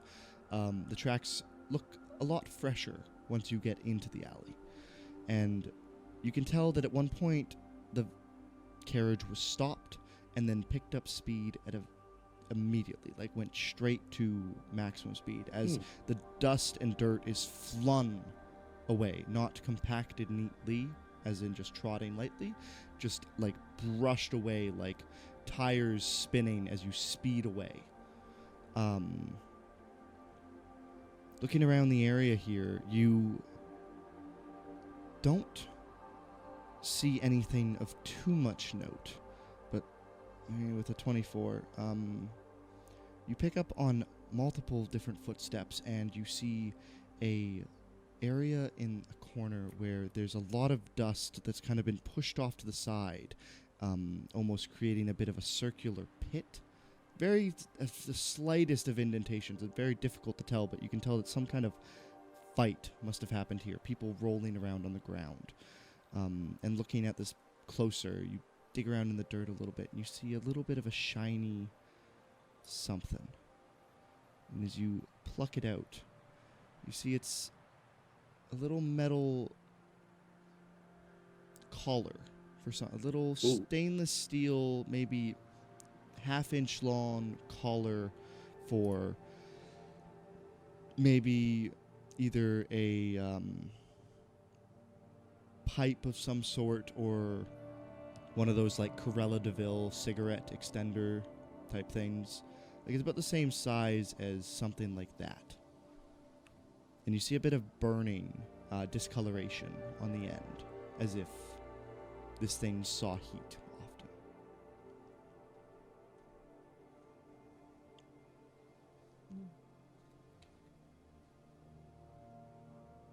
often. Is there any sort of branding on it?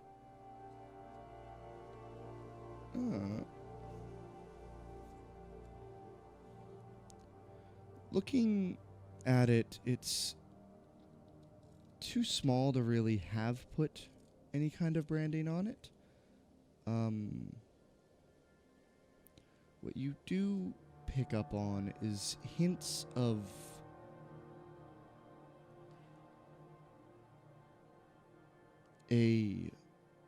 the edge of a stamp, like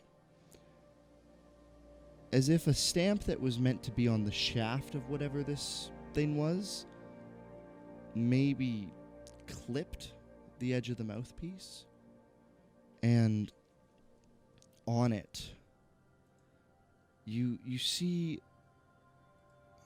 make another investigation check for me just real quick.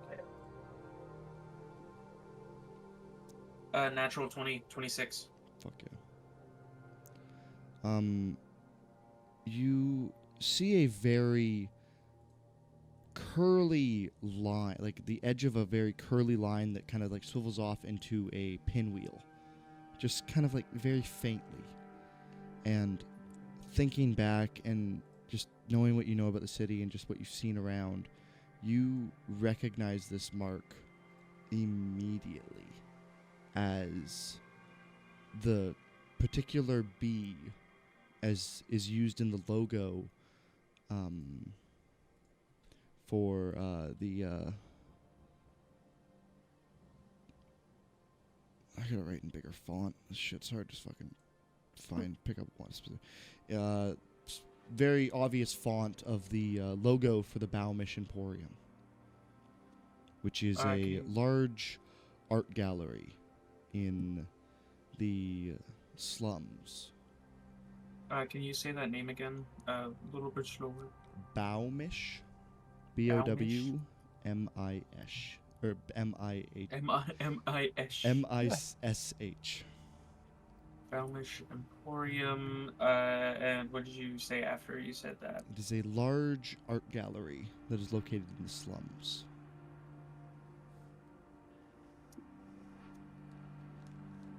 Okay. And this thing has seen a lot of use and has, like, in its clips, like, something that identifies it to have been there, is what you're saying. Yep. It has an identifier of either being a knickknack sold in the gift shop, potentially, or just maybe being something that a staff member maybe is given. But it bears the sigil of that location. Yeah. All right. And that's what you get for natural 20s. Yeah, I look at it, and like the tracks have stopped, and this is all we find. And I look around. Well, this is quite curious. I would say we have two leads. The first of which we should probably tackle is this building with, what was it, a scarab on it. It's nearer than where this leads us. The could bar always- with the scarab, yeah. People might have more information on the screaming that happened behind the building. Yes, I'd say we should investigate that first and then follow this evidence here after.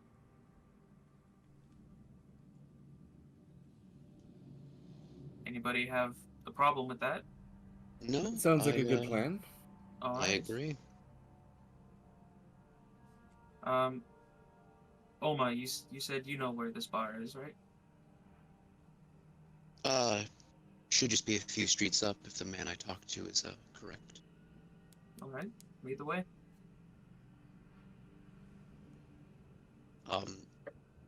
Oma, who has never been in this city before, starts leading the way. You make your way out of the alley and turn back towards the direction that you came from. Walking up, not even a street, just maybe 4 or 5 buildings up. You see a large scarab beetle hanging from a sign that extends into the road.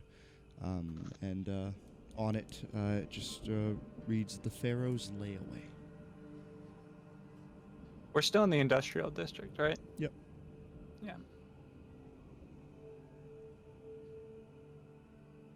You I hear assume- from within quite a large amount of noise. Clearly, what is more of a after-work type bar, type place that all the early morning workers go to just get a drink and then sleep before they have to go back to work early in the morning.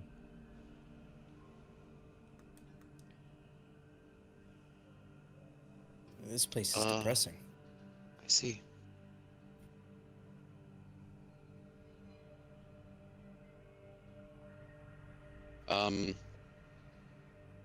Is there... Oma enters? As you enter, you're immediately just hit with the smell of cigarette smoke. As you realize that everyone here pretty much has lit up a cigarette, and the roof is just full of smoke. Just kind of like a nice, good inch thick film that's covered it. See a lot of people that are already quite drunk, probably having had been here for at least a couple hours. Just drinking away, waiting until they go to sleep and wake up tomorrow and do it all again the next day. See a half-orc woman behind the bar laughing with a few patrons that sat at the bar.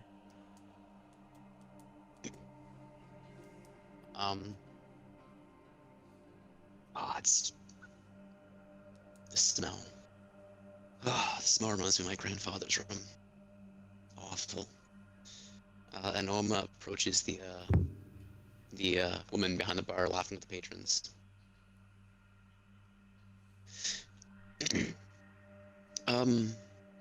Excuse me. Yeah. What can I get you? I was just looking into something that could have happened in your back alley a few days prior. Yeah, a lot happens back there.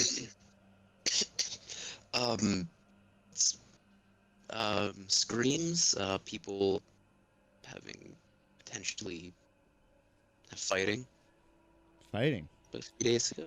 Oh, that don't happen much. Most people just do it out in the streets if they want to fight. No one really stops them. Oh, in the alleyway is what I mean. Yeah, I know. So the alleyway. Alleyway is normally the types of screams we hear back from back there are the good types of screams, if you know what I mean. Lots of people The go... bad types of screams. Yeah. There was a bit of something that we thought happened couple days back. It was during the festival. They had the road blocked off right out front. So it was pretty loud, but I could have sworn at one point I heard something in the back. I went out back to check and just kind of met with a bit of a dust cloud and no one. Dust cloud. Yeah, I mean, I thought I maybe heard a bit of galloping, but I thought that might have just been from the festival. Galloping is like a horse. Yeah. Okay. Why? What's your interest?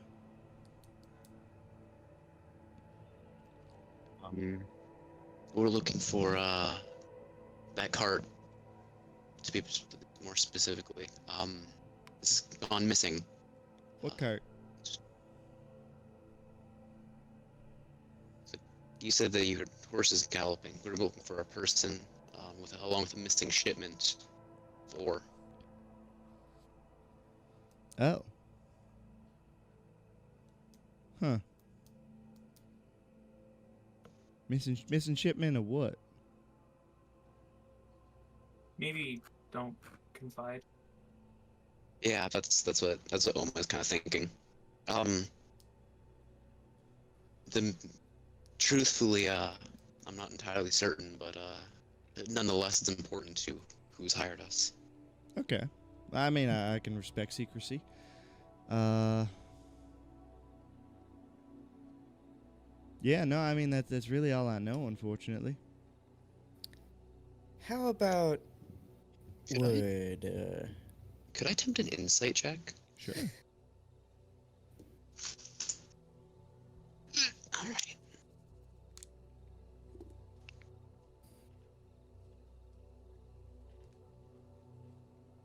What do you got? Give me 1 second. Excuse me. Oh, okay, actually, it's that. Nice. Okay.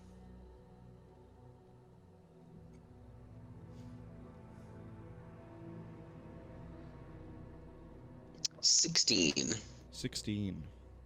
16. You pick up that she's being honest. There's not much more that she knows, but she might be hiding something.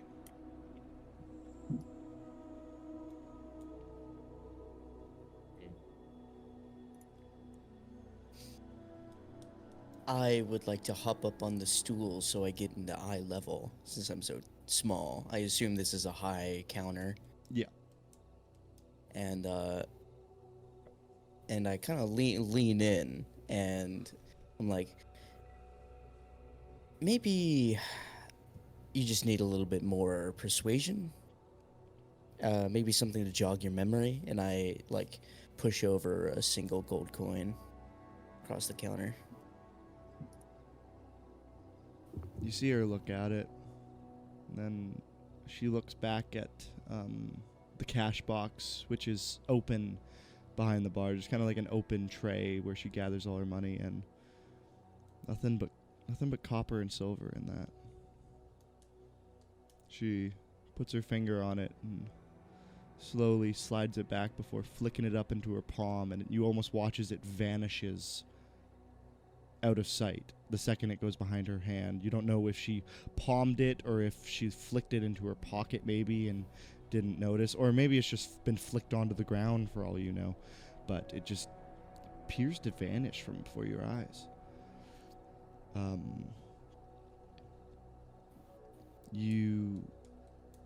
She looks around both ways, leans down and gives you kind of like the finger wiggle, like, come here. I lean in a little bit closer. She gets up nice and close with your ear. You know, I shouldn't be saying this, but, Sheriff Duncan Flint was in here not but week ago, and he was saying that he had a couple of shipments go missing from alleys over in the slumps.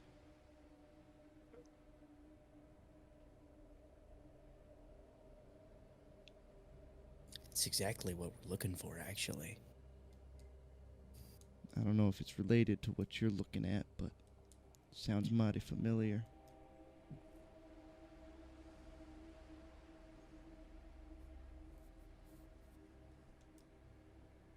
Got any idea of where maybe these shipments might have gone?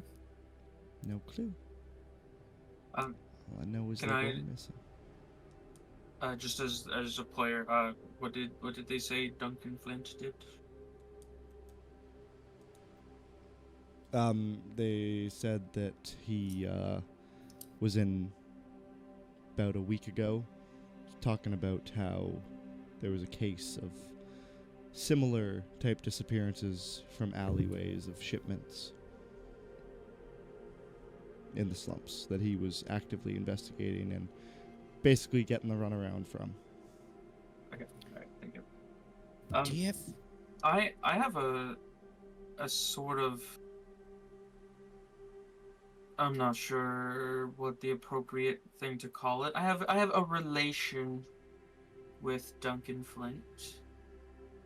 We could go talk to him.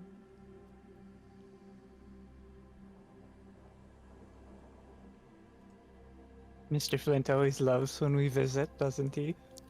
I turn back to the bartender and I ask them, do you might know who might have a little bit more information, who might know more about these missing caravans?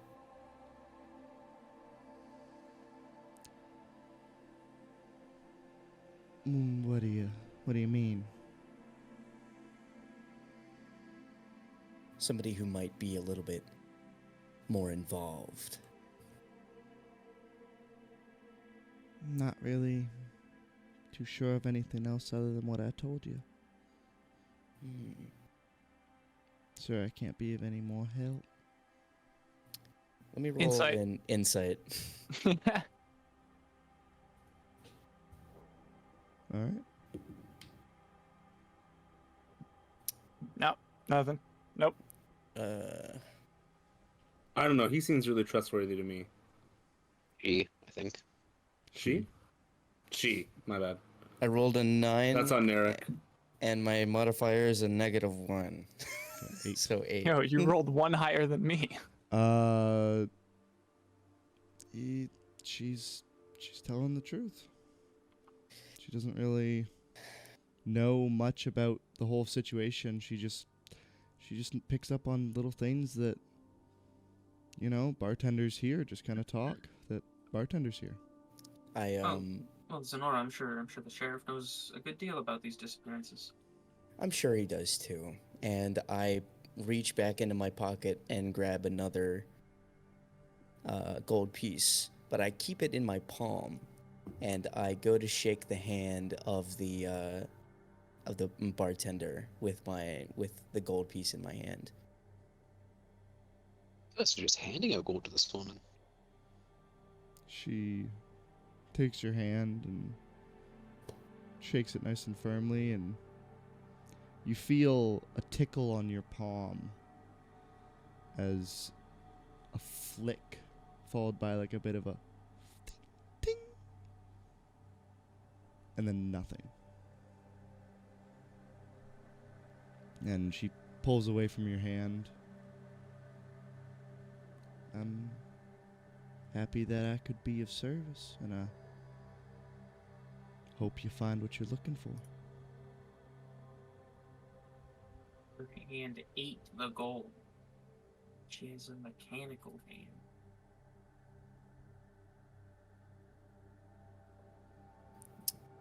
If that's all the information I can get from out of her, then I'll just slide off my booth.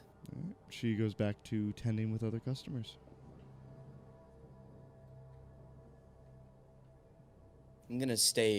I'm from this point on, my head's gonna be on a swivel. Just in case if there's anybody watching us look for shit. All right.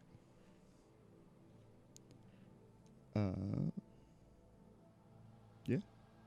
You guys have this bar to yourself?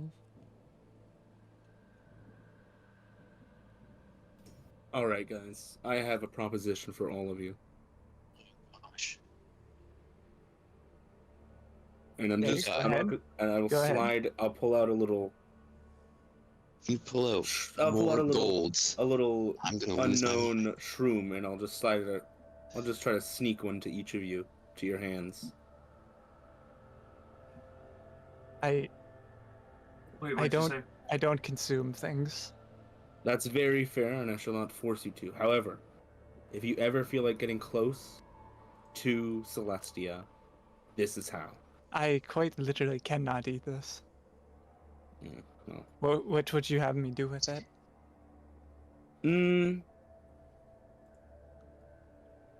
Do you put it into your more ethereal side?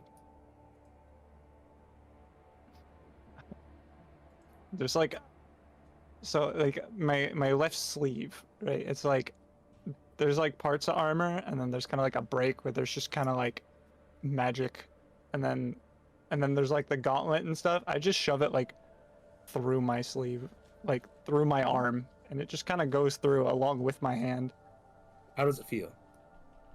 like nothing. Well, I'm sad to say Celestia does not smile on you for now. Would you like your mushroom back? Nah, keep it for emergencies. I will do just that, I suppose. Hey, DM, did you see my ping? I did. Give me a minute. Okay. So, what is your guys' plan? I think we should probably head to the police station. I would guess. I think we could definitely, with Quinn's reputation, get a council with the with Mr. Flint. I don't know how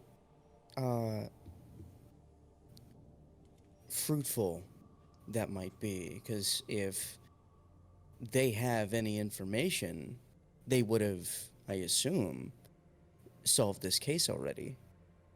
At that point, we'd just be walking around in circles. But we did find that apparently in the back of this bar there was some, there might be some clues left behind. Well, I see the- two possibilities.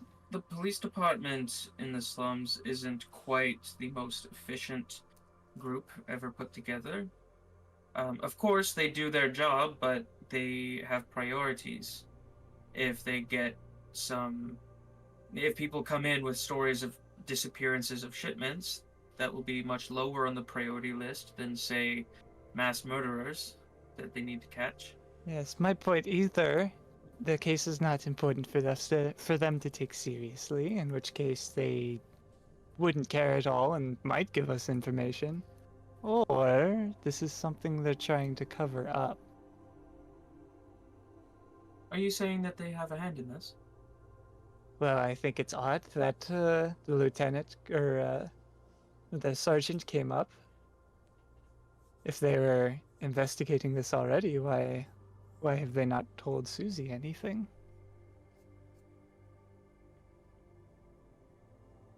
Interesting. I think it would be safe to say that we should tread lightly.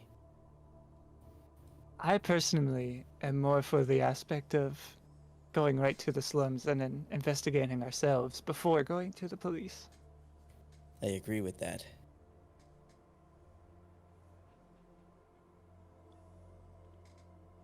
So you guys gonna head off to the slums? That sounds alright. Heading to the police station, or No. Oh, to the police I think station. I think first we want to actually go to the Baumish Emporium. gotcha. That's true. So we'll say that you guys make your way on over to the slums. take you about an hour. Just kind of walking through the city. Is the Balmish Emporium in the slums? Yeah. Yeah. Okay. And then once you arrive at this big, large gallery-esque building with large glass walls, and you look in and you just see nothing but sculptures and paintings and a bunch of different array of art.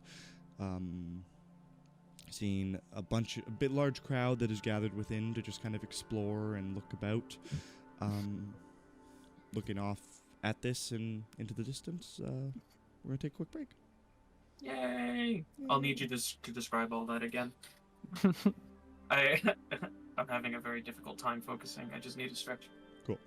But yeah, we'll be back in like 5 minutes. A heavy tummy ache. Alrighty. We're back here. So, you guys walk up and see the Balmish Emporium before you. A large glass gallery-esque building. Through the glass, you can just see a multitude of different sculptures and paintings and different things on display. You see a lot of people within, large glass doors that are propped open, and clearly welcoming business. God, this place looks beautiful. Remind me again, why is this a location? Oh, yes. So I found this interesting thing right here, and he pulls it out. It's that little like ring item, and it actually has part of a stamp from this place. And as he points that out to you, you immediately notice that like the specific curl and like design of this bee matches exactly the large sign that's above the entranceway that just reads the Balmish Emporium. The bee looks identical to the little bit of this line that you've got on the line and curl you've got on this little metal ferrule. Whoever left this little piece of evidence must not have been very bright. It's quite an obvious detail. This emporium might be a front then. There might be something deeper hidden within these walls. There are many possibilities. I'd say we should dig into them. They also might know this ring, like who bought it, or if it's a regular customer. Might even be somebody who works here. The Emporium might not have anything to do with it. It could be somebody who works here. It could be a customer, or it could be the Emporium themselves. You know, art galleries tend to have something going on in the background.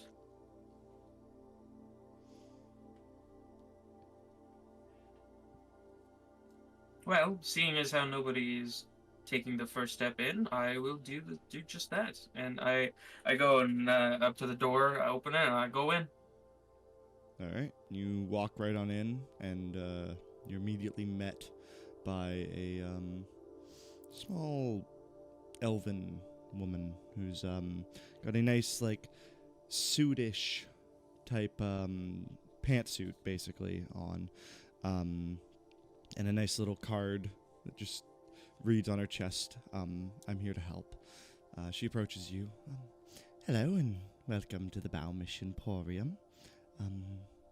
Just so you are aware, we are going to be closing in about an hour, but please feel free to look around and enjoy the art. Of course. I need help finding a criminal. Well,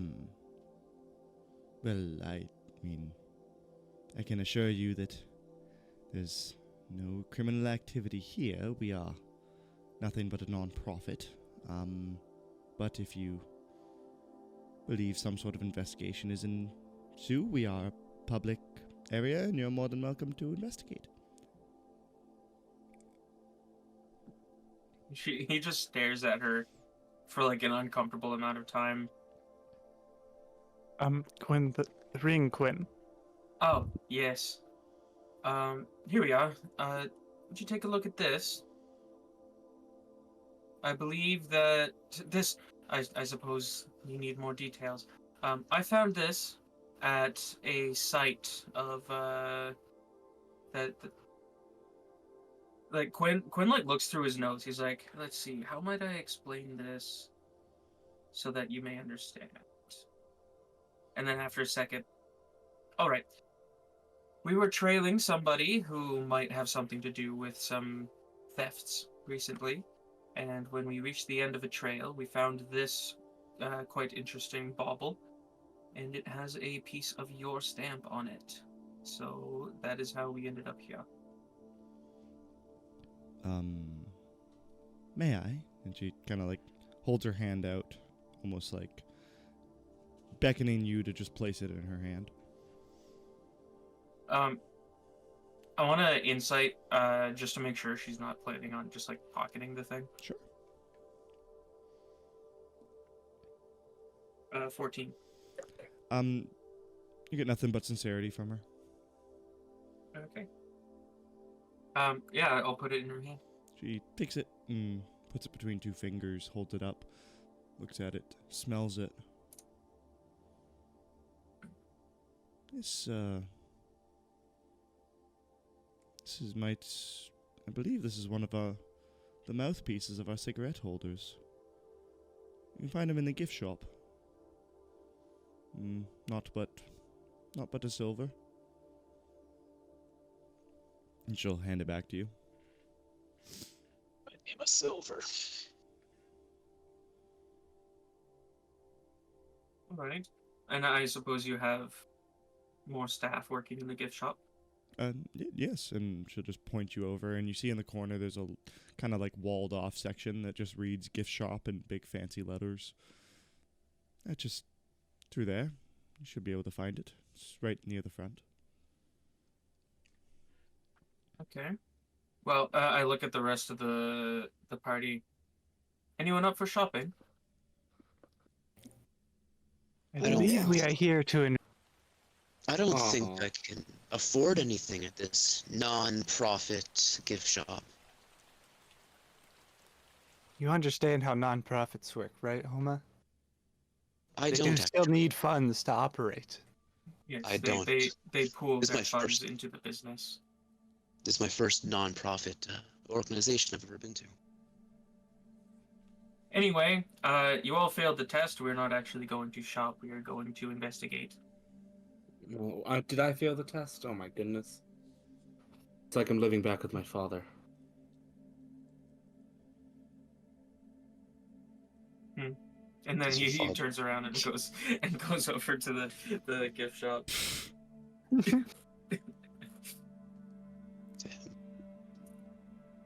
And then he comes back and grabs the ring and then goes back to the gift shop.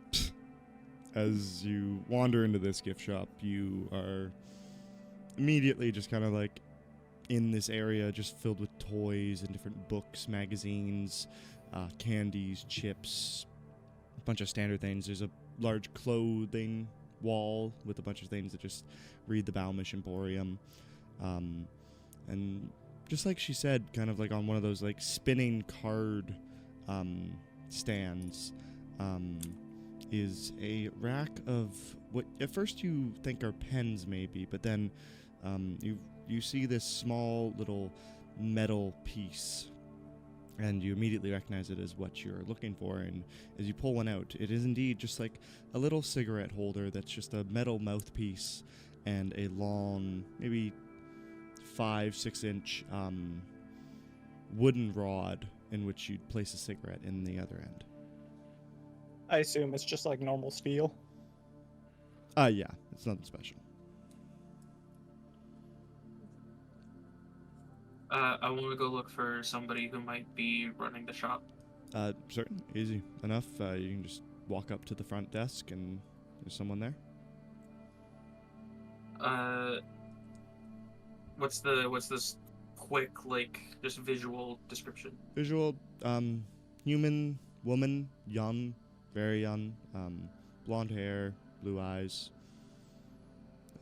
Looks a little bit maybe on edge, but just kind of normal day. She's a little bored. Good evening, miss. Hi. I have a question about some of your wares. I probably maybe have an answer. Those cigars over there, are they popular? Oh, the holders? Yes. Yes. Sorry. Yeah, I mean, not really. They're kind of outdated, but I mean, probably sell maybe 2 or 3 a day. 2 or 3 a day. I'm looking for a friend. I've lost contact with them, but I've recently noticed that that near their place of residence, they had lost this in the bushes, and I show her the holder that I have. And I was wondering if maybe over the last 1 to 3 days he might have come through for another one. Go ahead and make a deception check. Alright.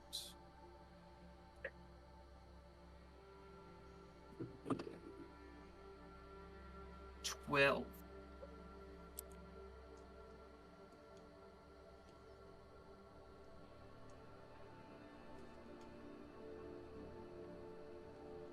And,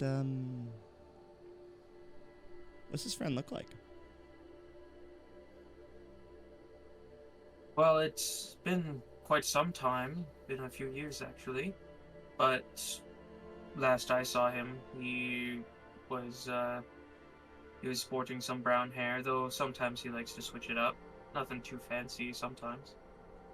Not, I'm afraid I can't give you too much of a description. It's been a very long time.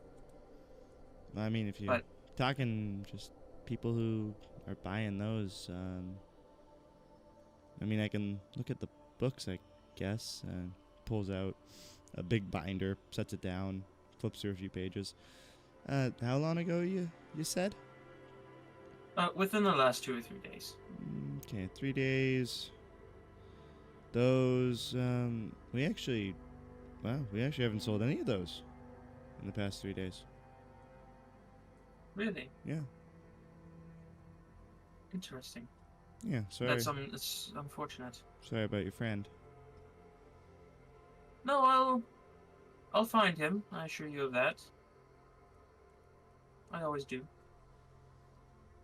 Alright. Well, I mean, best of luck to you.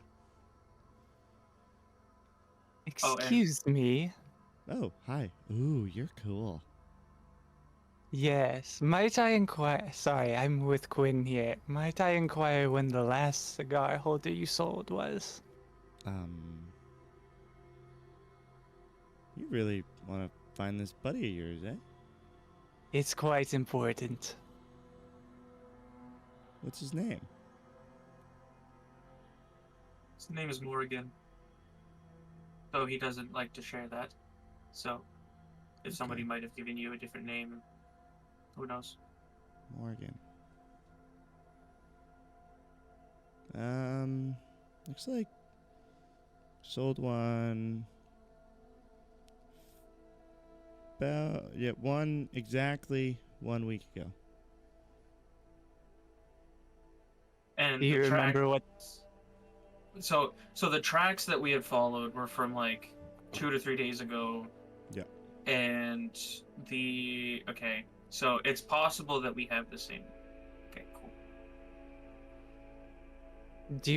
Were you the one who made this sale? Do you remember what they looked like at all, so we might zone in on our target a bit? Nah, I mean, I'm not that good with faces. I don't really remember much. Insight. Go for it. 30-20. You lying bitch! She really...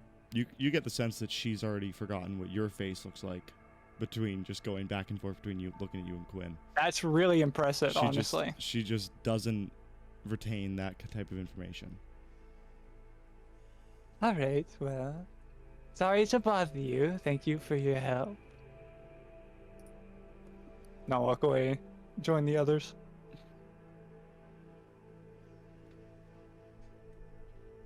Alright, well, that unfortunately was not very fruitful. It seems that the person we were looking for does not work here, and though they haven't been here recently, it's possible they might show up at some point.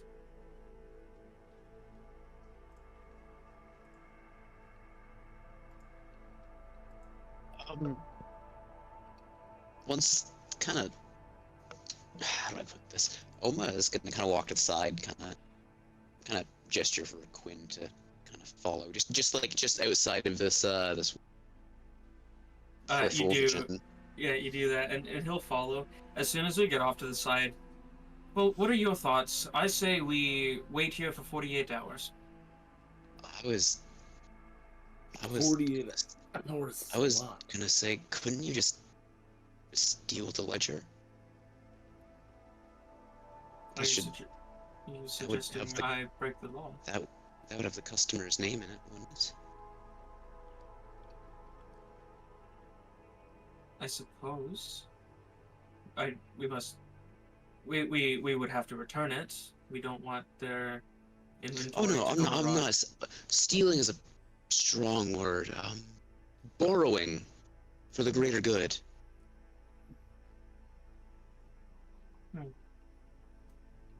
And how do you suppose we go about this? Do you think we might just ask for it under official business? Try that. What do you think would work best? Well, I'd say asking for it could help. Alternatively, we could acquire it as long as it is returned. I've dabbled in that in the past. Obviously, I never keep anything that I find. Of course not. Of course not. I could. Now, asking I could- first could make the second option a little bit more difficult. I could try something to get her away from the desk. I don't know how well it will work, but I can always try. Well then, let's see what you have in mind. And so is there any sort of like, is there like some old stool like next to the desk, like across from it or something, that somebody might sit at waiting? Often, like in case like somebody came with some friends and like they're engrossed in the art, but they don't really give a shit, so they just wait or something. Like, you mean out in the actual Emporium? Well, no, like I am looking for something like in the gift shop. In the If gift there's shop, anywhere to not really. I mean, there's over in the corner by where all the clothing is, there's a little bench for people to like sit down and just kind of like watch fashion shows of their friends trying on clothes and whatnot. Out in the actual Emporium, there's benches and stools all over the place. There's a few different viewing platforms and stuff. All right, what I'll do is I'm gonna go over to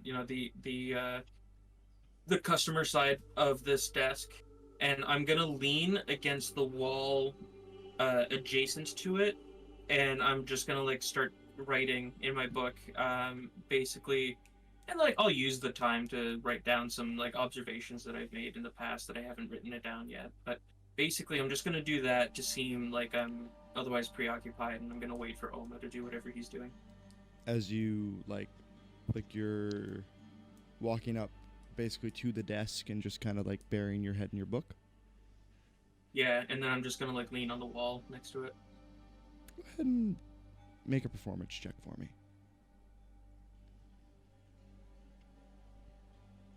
Just to gauge how well you are disguising your abilities or your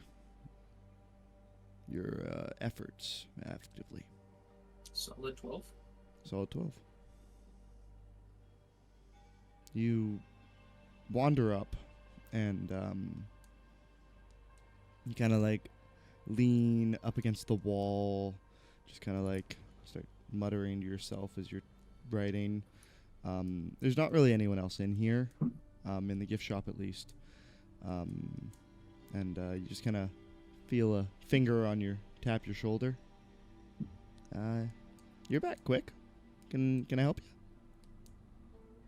Oh, sorry, I was looking for somewhere out of the way and quiet to write down my findings. Oh. Yeah. No, totally. I get that. I mean, we technically have a no loitering policy, but I mean, that's okay. I mean, I'm sure you're just writing stuff down to try and find your friend, which I snap my book closed and I walk over and I grab a bag of chips and I bring it to the desk. Oh, I wasn't trying to say that you had to purchase something, but I mean. Well, you sell this to me and I won't be loitering. I suppose then everyone's happy. Plus, you got a snack. Just 3 copper for that. Easily done. And yeah, I actually have change now, so I'll hand her 3 copper. Alrighty. Thank you. And feel free to loiter away. She'll go back to just kind of like twiddling with some knickknacks at the front desk. So I'm like slightly out of the way, like out of the room. And I look over just enough so I can see her. And this might be really fucked up. What I'm about to do.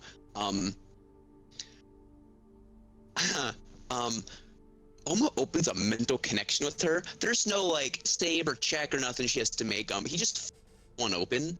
And it just like almost like an assault in her head.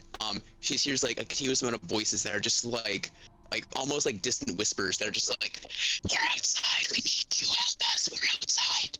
Like really Jesus Christ. fucked up voices like that. And Oma is just like just outside of her like line, like just enough so we can just see her.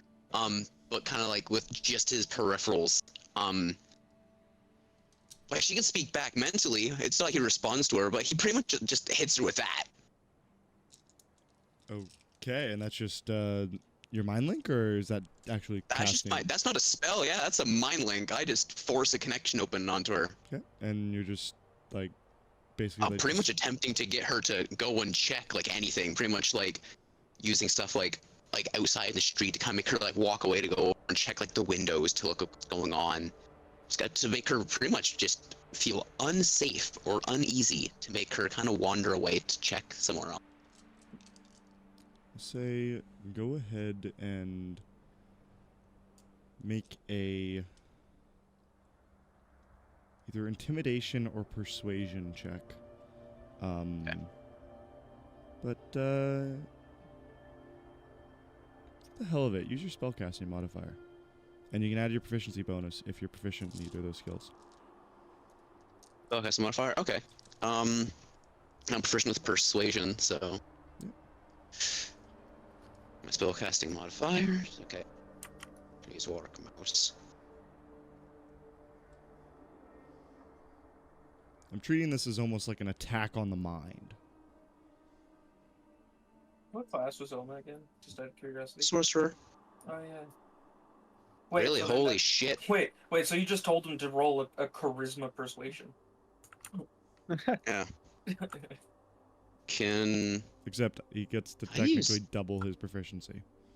I basically Oh, gave it's him double a- my proficiency? Well, I mean, because Oh, Cause- see, spellcasting modifier is just whichever Yeah. stat you use for spellcasting. So. Did you mean spell attack modifier? that's what I meant. Sorry, my bad. Okay, yeah. Yeah. That confused the shit out of me. My bad. I think that's.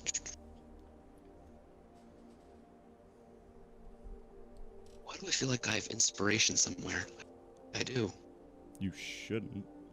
I don't think I Fuck. gave any out. Okay, yeah, okay. That is a 9. 9? What is your spell attack? My spell attack is a +6. So and you're proficient in persuasion, right? Yeah. So add 2 more. Oh shit, yeah, it's be 11. Yeah. You do this and just start like whispering into her mind, just thinking a bunch of different thoughts over and over again, trying to like confuse her and get her to like start just thinking and almost acting as that voice in the back of her head. And you watch her as she kind of like looks around and smacks on her head a little bit. Looks over. What is that? She turns to you, Quinn. You hear that? You hear something? Sorry, Do you hear something? would you like some chips? No. Who's doing that? What's Stop. going on?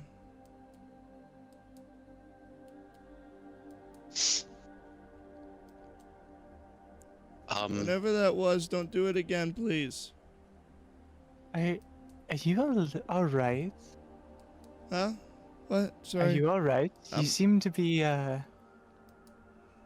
Just a little rattled. Heard some weird stuff. It's okay. It's okay. Are you sure? Yeah, I'm Do you fine. need I'm fine. some assistance? No, I think I'm okay. I'm good. Wayfarer, it might be good to show some hospitality to the people aiding us in our investigation. Why don't you lead her to the washroom so she can unwind? That's my thoughts exactly. Would you, do you perhaps need to go to a hospital or something? Are you sure you're quite all right? Go ahead and make a persuasion check with advantage, as Quinn has basically helped you.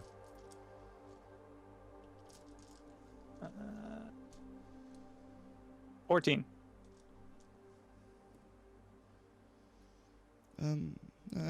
Some water would probably be kind of nice. It was a weird feeling. Yeah, you don't need to walk me. It's okay. You can just go to the fountain. I'll be right back. Just don't steal anything, okay? I assure you that is not our intent. Are you sure you don't need assistance? No, yeah, I'm fine. It's okay. I just need a second. And she kind of like holding her head, just kind of like scurries out of the gift shop, and you watch as she kind of like runs over to a wall over by the bathrooms and sticks her head under a water fountain. Yeah. I will take the opportunity to slip behind the desk and find the ledger. She had it out a second ago, right? Yep. Yeah. All right. I wanna just pocket that. Yeah, no, she didn't put it away properly or anything. It's just kind of tucked underneath the desk. If you're trying to do this stealthily, go ahead and make a stealth check for me. Okay. Stealth or sleight of hands? In terms, Not that I'm asking for one or the other. In terms of what you're doing, if you're trying to hide the fact, like stealth behind the desk, that's one thing. If you're trying to just pocket the book without anyone noticing, that's another thing. Is there anybody else in the gift shop? There's no one else in the gift shop, but the Emporium itself is quite busy. There's a lot of people in the vicinity. There's a lot of eyes around, not necessarily looking at you directly, but there just are eyes around.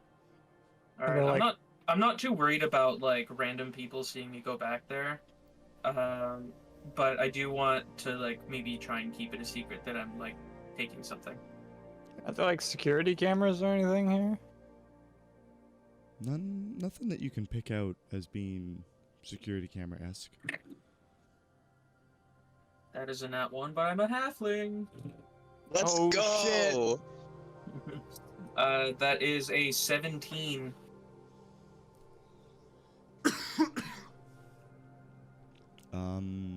Yeah, you slip behind the desk and you tuck this thing kind of like under your overcoat. And I'd like to just like maybe if she has any other papers or something going on, I just want to like put something else where that was so it doesn't look like an empty spot. Yeah, you see what is like a small novel tucked away on the other side of the desk area. It's got a bit of dust collecting on it. Looks like it's probably been untouched for a while. Kind of grab that and slide it in where the spot was. Just kind of fill it so it doesn't look like an empty void. Yeah. And then you slip back out from the desk and go back to your wall, eating your chips. Yeah. So after I grab it, I'm gonna like kind of gesture that we're done here. And as we like go out, she's out like right like outside the gift shop, like getting water. She's probably like maybe 30 feet over. She kind of like ran across. There's like a bit of a walkway area between the gift shop and the bathroom wall, and she ran all the way over that. But I can see her. Yep. Okay. Yeah. So as we're leaving, I'll just kind of like call out a little bit. Be like, well, duty calls. I hope you're feeling better. You get kind of like a look over the shoulder as she's chugging water. Looks and like kind of gives a bit of a nod. Did you get what we need? I did. Let's go. Okay.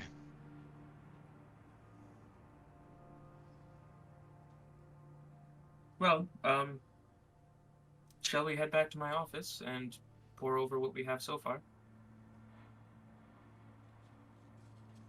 What time would it Yeah. be right now?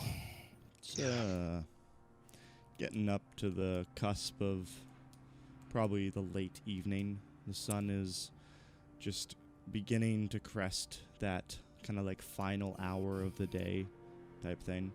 It's probably the equivalent of 4:30, 5 o'clock in this early spring day. I could use a drink right about now. Maybe a meal. Perfect. All of that is downstairs. Well, we're not far. Follow me. And we'll start to go back to Silver Spark Inquiries. All right. Yeah. From where you guys are at actively, it doesn't take too long to make your way over to it. And eventually, maybe like 10 minutes of walking, you eventually find yourself in a pretty rough area of the slums. You guys see just like a lot of homeless culture, really torn down buildings and muddy streets, poorly tended to gardens and flower beds. And eventually you are led on over to a building with a large sign out front that's reads the Creaky Loft, and the L on loft is like hanging on by a nail. It's tilted entirely and barely hanging on for dear life.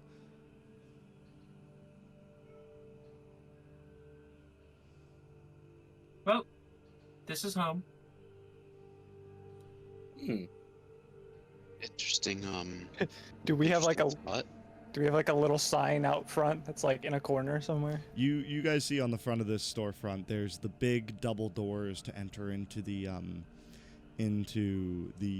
bar area, and then off the side, there's a small little like side door that's just kind of like tucked away in half of an alley, like not even like a full alley, like just kind of like a little indent in the building.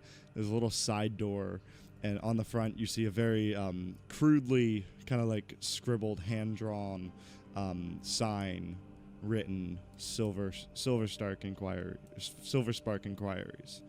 I was with an imagining arrow. like a flickering neon sign. But yeah, so I think we also established that there's like a way in from the bar as well, right? Yeah. All right. Well, I'll lead everyone into the bar because some people have made it apparent that they want something to eat or drink. You walk on into the bar and you swing the double doors open and you walk on in, and there's a bunch of chatter and laughter and just kind of like maybe a group of 20 people just kind of all like having fun and laughing together after a long day's work. Bartender behind the bar, you can hear different cooking going on in the back, utensils and metal on metal. Hear the sound of searing and the smell of grilling meat. As the double doors slam open, there's a big bang as they hit the back wall, and everyone goes dead quiet as everyone's head turns and looks directly at Quinn as he's walking in here, and no one says anything. They just stare. I'm back. Ooh. Well, no need for. Oh shit! No need for an applause or anything. You see the Just doing my bartender job. looks down at his watch, looks up at the behind the bar. There's a large board that you basically Is there- immediately recognize as a betting board, where there are just odds placed around, and the guy looks over. He goes, "All right, Terry and John, you guys had between 24 and 30 hours. So you guys got the odds 5-1. So it looks like you guys are going to be going home with 6 pieces of gold each. And I guess that concludes the Where is Quinn betting game for today." Everyone starts laughing their ass off. I get the feeling that they don't like you, Quinn. Oh, they love Quinn. I'm He's their practically the favorite betting mascot. topic. I could get in on that. That I don't was know if- sarcasm. They I don't- hate Quinn.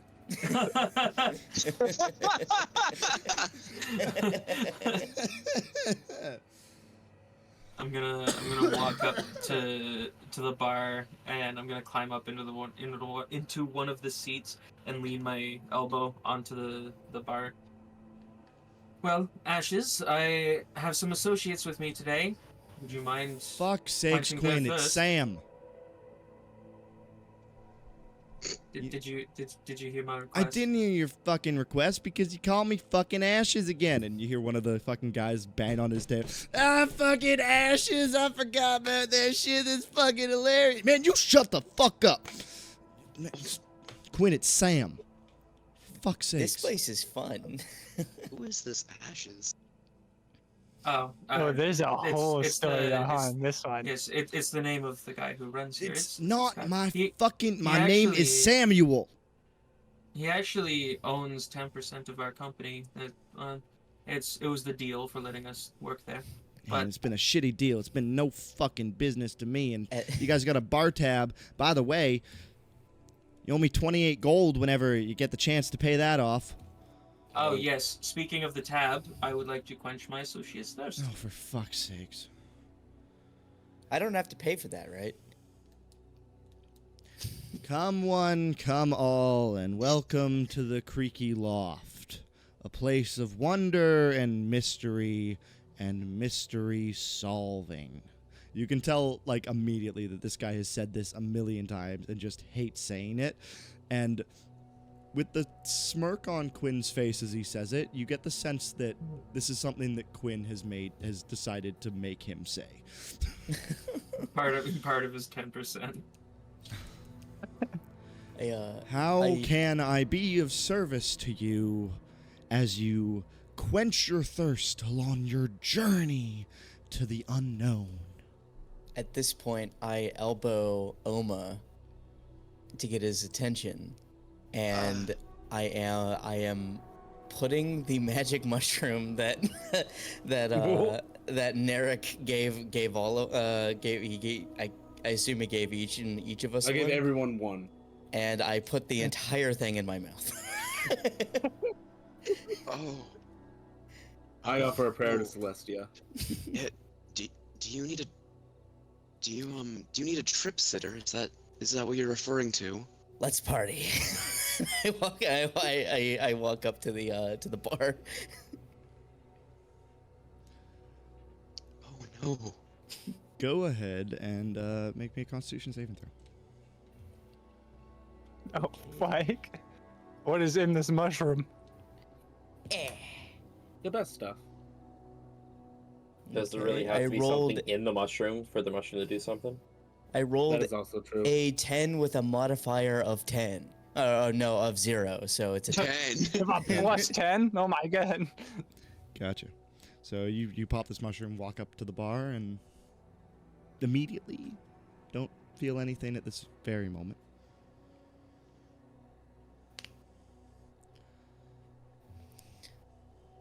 Oh fuck, hold on. So what are we drinking? whip out the notes. How much more money is this fucking guy gonna bleed me dry of today? Well, whatever the local brew is, I assume. The local brew. The local brew for all of Quinn's friends is a single shot of the house whiskey. And he pours you this shot of whiskey, and it comes out all syrupy and kind of gross. And it kind of sticks to the edge of the shot glass. And he just pushes them forward, and he goes, that's the Quinn special for you right there. I'll pass. I instantly start downing. Zenora, you can have. Tastes like I pure take it cough instantly. syrup. Mira takes a sip and just goes. This keeps me going. Are we talking like Buckley's cough syrup? 100%. This is Oh, fermented God, whiskey that yes. he's gotten like out of like this is stuff that has not been stored properly. It's gone milky and I live on this right here. this is not good stuff. Just coats the inside of your throat. You get the sense, anyone with a passive insight of more than 10, you will get Yeah. the sense that this bottle is specifically bought for Quinn and his tab, and he honestly probably got paid to take it from someone. That's hilarious. Excuse me, Samuel. If I might, could we get some of the good stuff for the party, excluding Quinn? And I'll hand him a gold. He grabs it almost in shock. And he goes, sure, yeah. Why not? And he'll put 5 glasses down. He will dump some ice in each of them. And you'll watch as he'll take this like greenish type liquid and pour a little bit, maybe a little under an ounce, into each one. And then he'll top it with this dark, almost like black liquid that kind of like, as it mixes, it kind of shines and shimmers and makes a greenish black swirl in the glass. And then he'll top that with a bit of some kind of soda and push it to each of you. I'll hand mine to Zenora. She seems to like the stuff. I will promptly take it and then look over to Marshall and be like, come on, you dwarf, you smelly, bald wine drinker. Come and drink with me. And I will come promptly down Wine drinker. both of those cups. Why don't you go ahead and make another con save for me? I look around. Are any of the 3 regulars here? Oh my God. No, not today. You don't see any of them. Man. Slow day, huh? 16. 16. Yeah. You feel pretty good. You maybe get a bit lightheaded, and you get the sense that maybe this substance that you took is maybe starting to kick in. That's the stuff. Yeah, Nuvian, Yes. what exactly are those mushrooms? What do they do exactly? Well, they were grown in the Feywild, so for us it's like a very beautiful tea that will later take you on a spiritual journey. And it will do the exact same for you. Oh God. So they're hallucinogenics. I mean, for most people. What do you For mean most. most people? And you're supposed to have it as part of a tea and not just ingest it whole. Yes, that as well. What else can it do aside from give you hallucinogenic properties?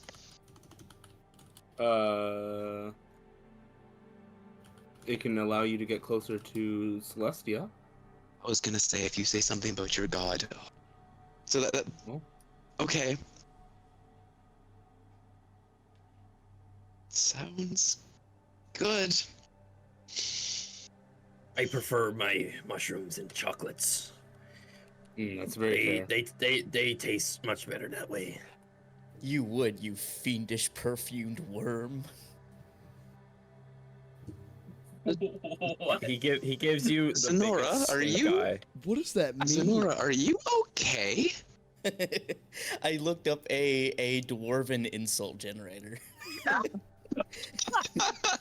What the fuck?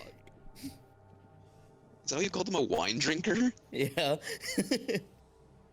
Oh, it's because elves drink wine. I see the Yeah, stereotype. exactly. A knife ear would only drink wine. How was I see. Zenora looking? She like Yeah. Zenora's doing good. She's feeling nice. but how does she look? She took shrooms and is actively drinking. She looks like she's having a fun time. Girl about to be as crossed as ever.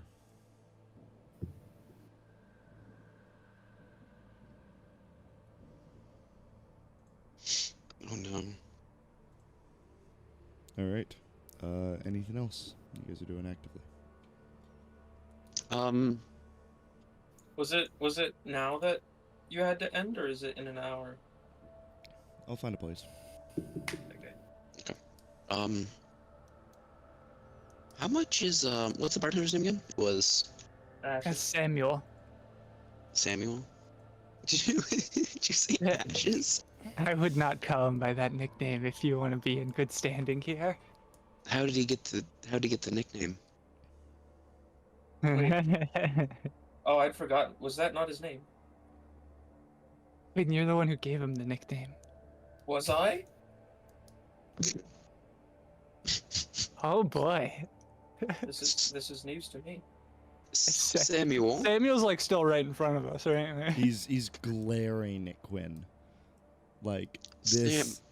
this large like orc man is staring down at Quinn like with his just kind of like silently growling as a bead of sweat drips down his face. Tell me, has Huck been in today? He was in earlier. Oh, good. How is he doing?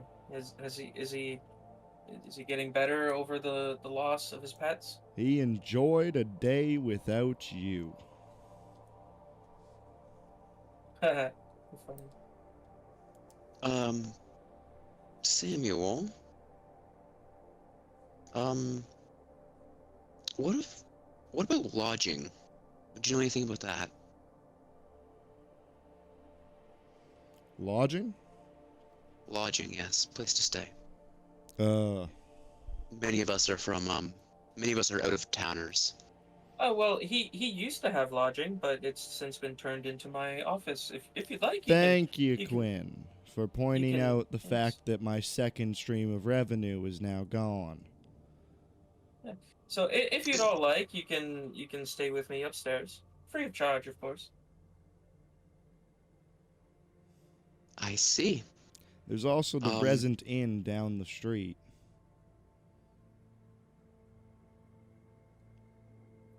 That's an option too. If you're looking at maybe getting a bit of peace and quiet, and he winks. I see. Okay. Food for thought, I guess. Why are you thinking about going to bed right now? We have the rest of the evening to settle down. Come on, have something to drink. I usually wait until before I head to bed.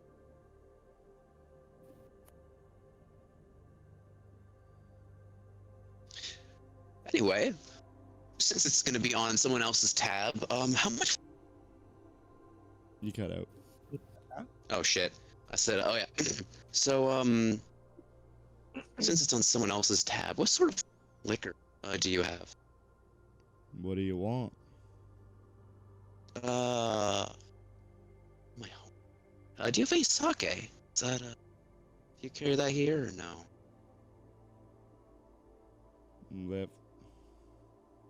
That weird like wine garbage? That sweet wine? Made from rice, but sure, we'll go with that. No. Shame. It's cheap, but these guys drink beer and whiskey. So, it's what we mostly carry.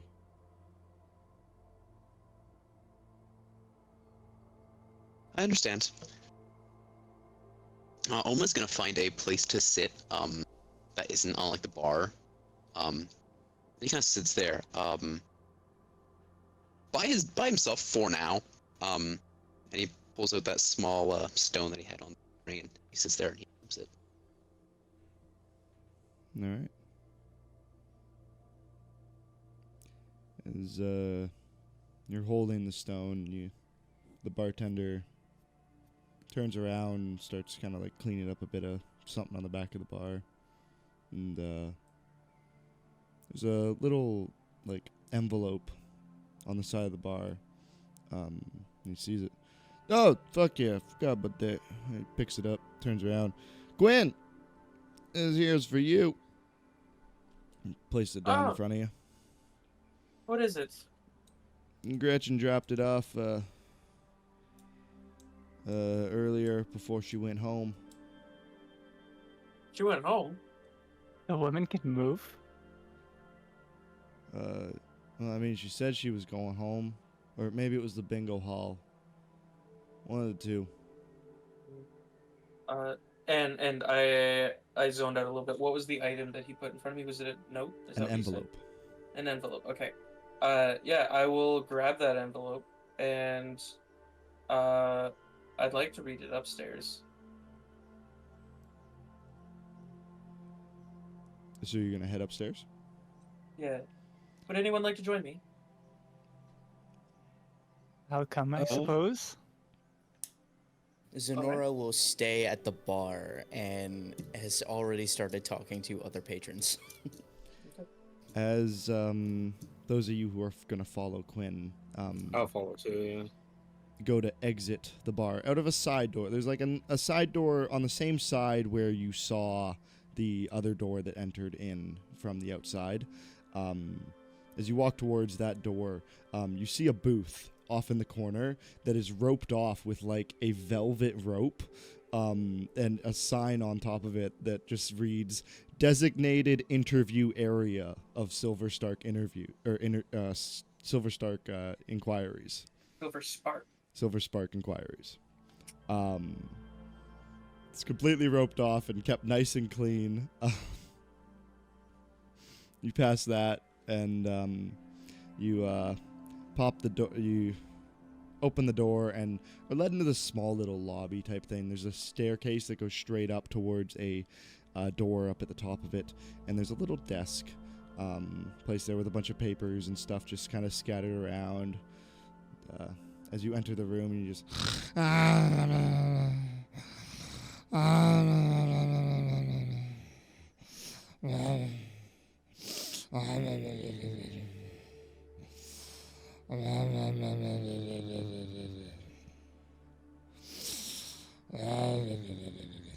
What the fuck is that? How sweet.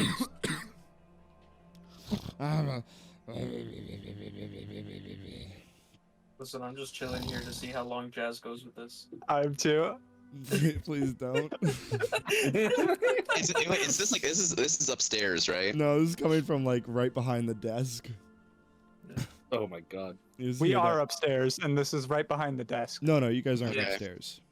Oh, okay. The we door were leads into the lobby. I'm so confused. Where are we? So you guys are in you guys were in the bar, and then on the bottom floor of the bar, there's a door that leads into the same lobby that the outside door leads into. I see. Okay. Okay. And then there's I a think staircase we were- up. I was envisioning this Yeah. way differently, but this we works. were under the assumption everything was upstairs. Okay, gotcha. Yeah, no, there's like a little tiny lobby area down below, but then the whole actual like area is upstairs. Yeah, all right. You basically yes, I sanctioned think- Gretchen down to the basement. Okay, good. That's that's good. Yeah, we walk by and we hear that eldritch screaming or whatever that was, and I like just kind of slap my hand on the desk and say, I look at her even though like immediately she's asleep, though the slap is to try and like jolt her awake, and I say, 10 Spark checking in. You just, as you walk up.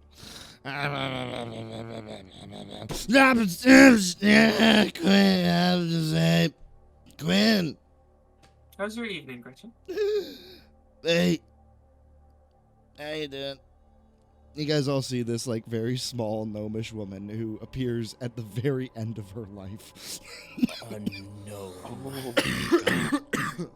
Making those sounds.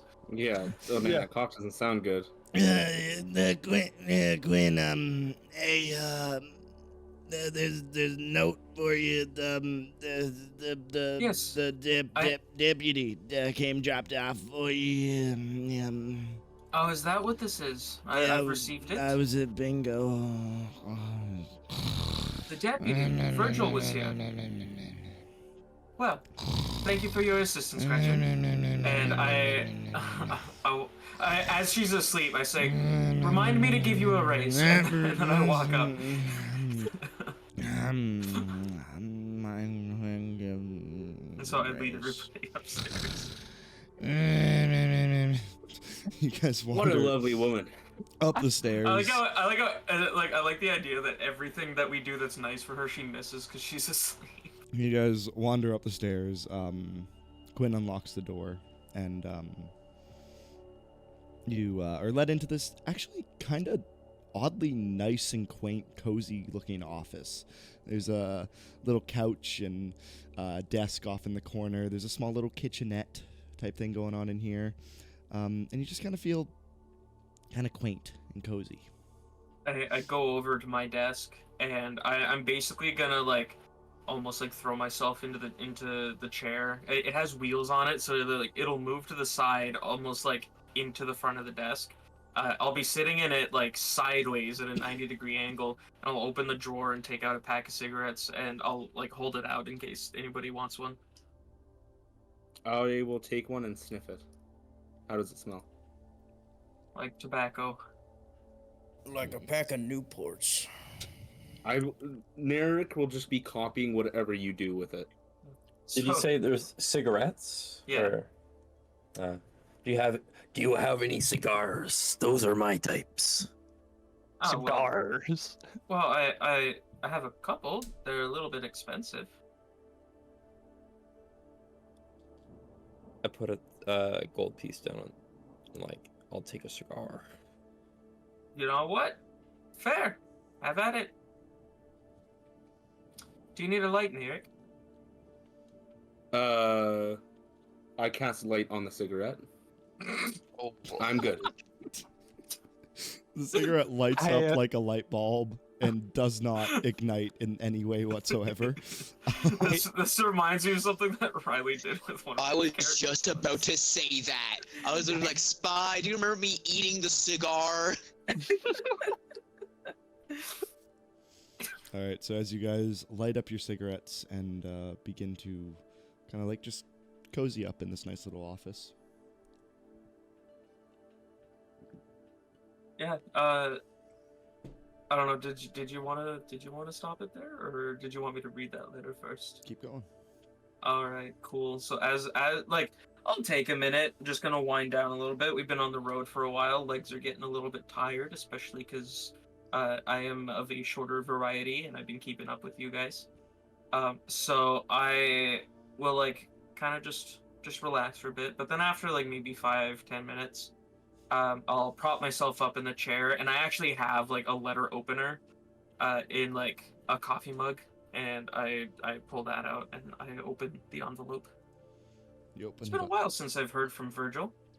You open it up, and immediately you're met with a nice crisp paper that the police station uses for all of its official stationery.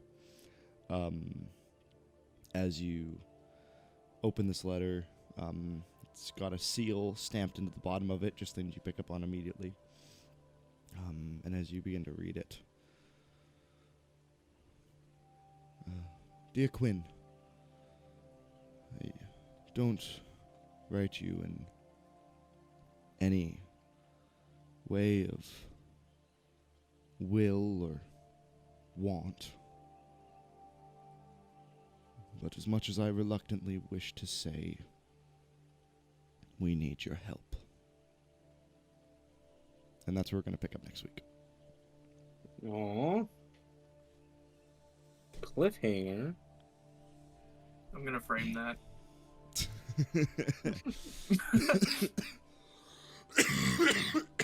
You're just gonna cut out the rest of the letter. Just we need your help. Yeah. Yeah. It's just going to be We're gonna put whited. the police The rest of seal it's there going to be next like to it. whited out and redacted. Just going to be like, Quinn, as much as I say this, we need your help. And then the rest of it's completely redacted. And it's just this official seal. Yeah. Yeah.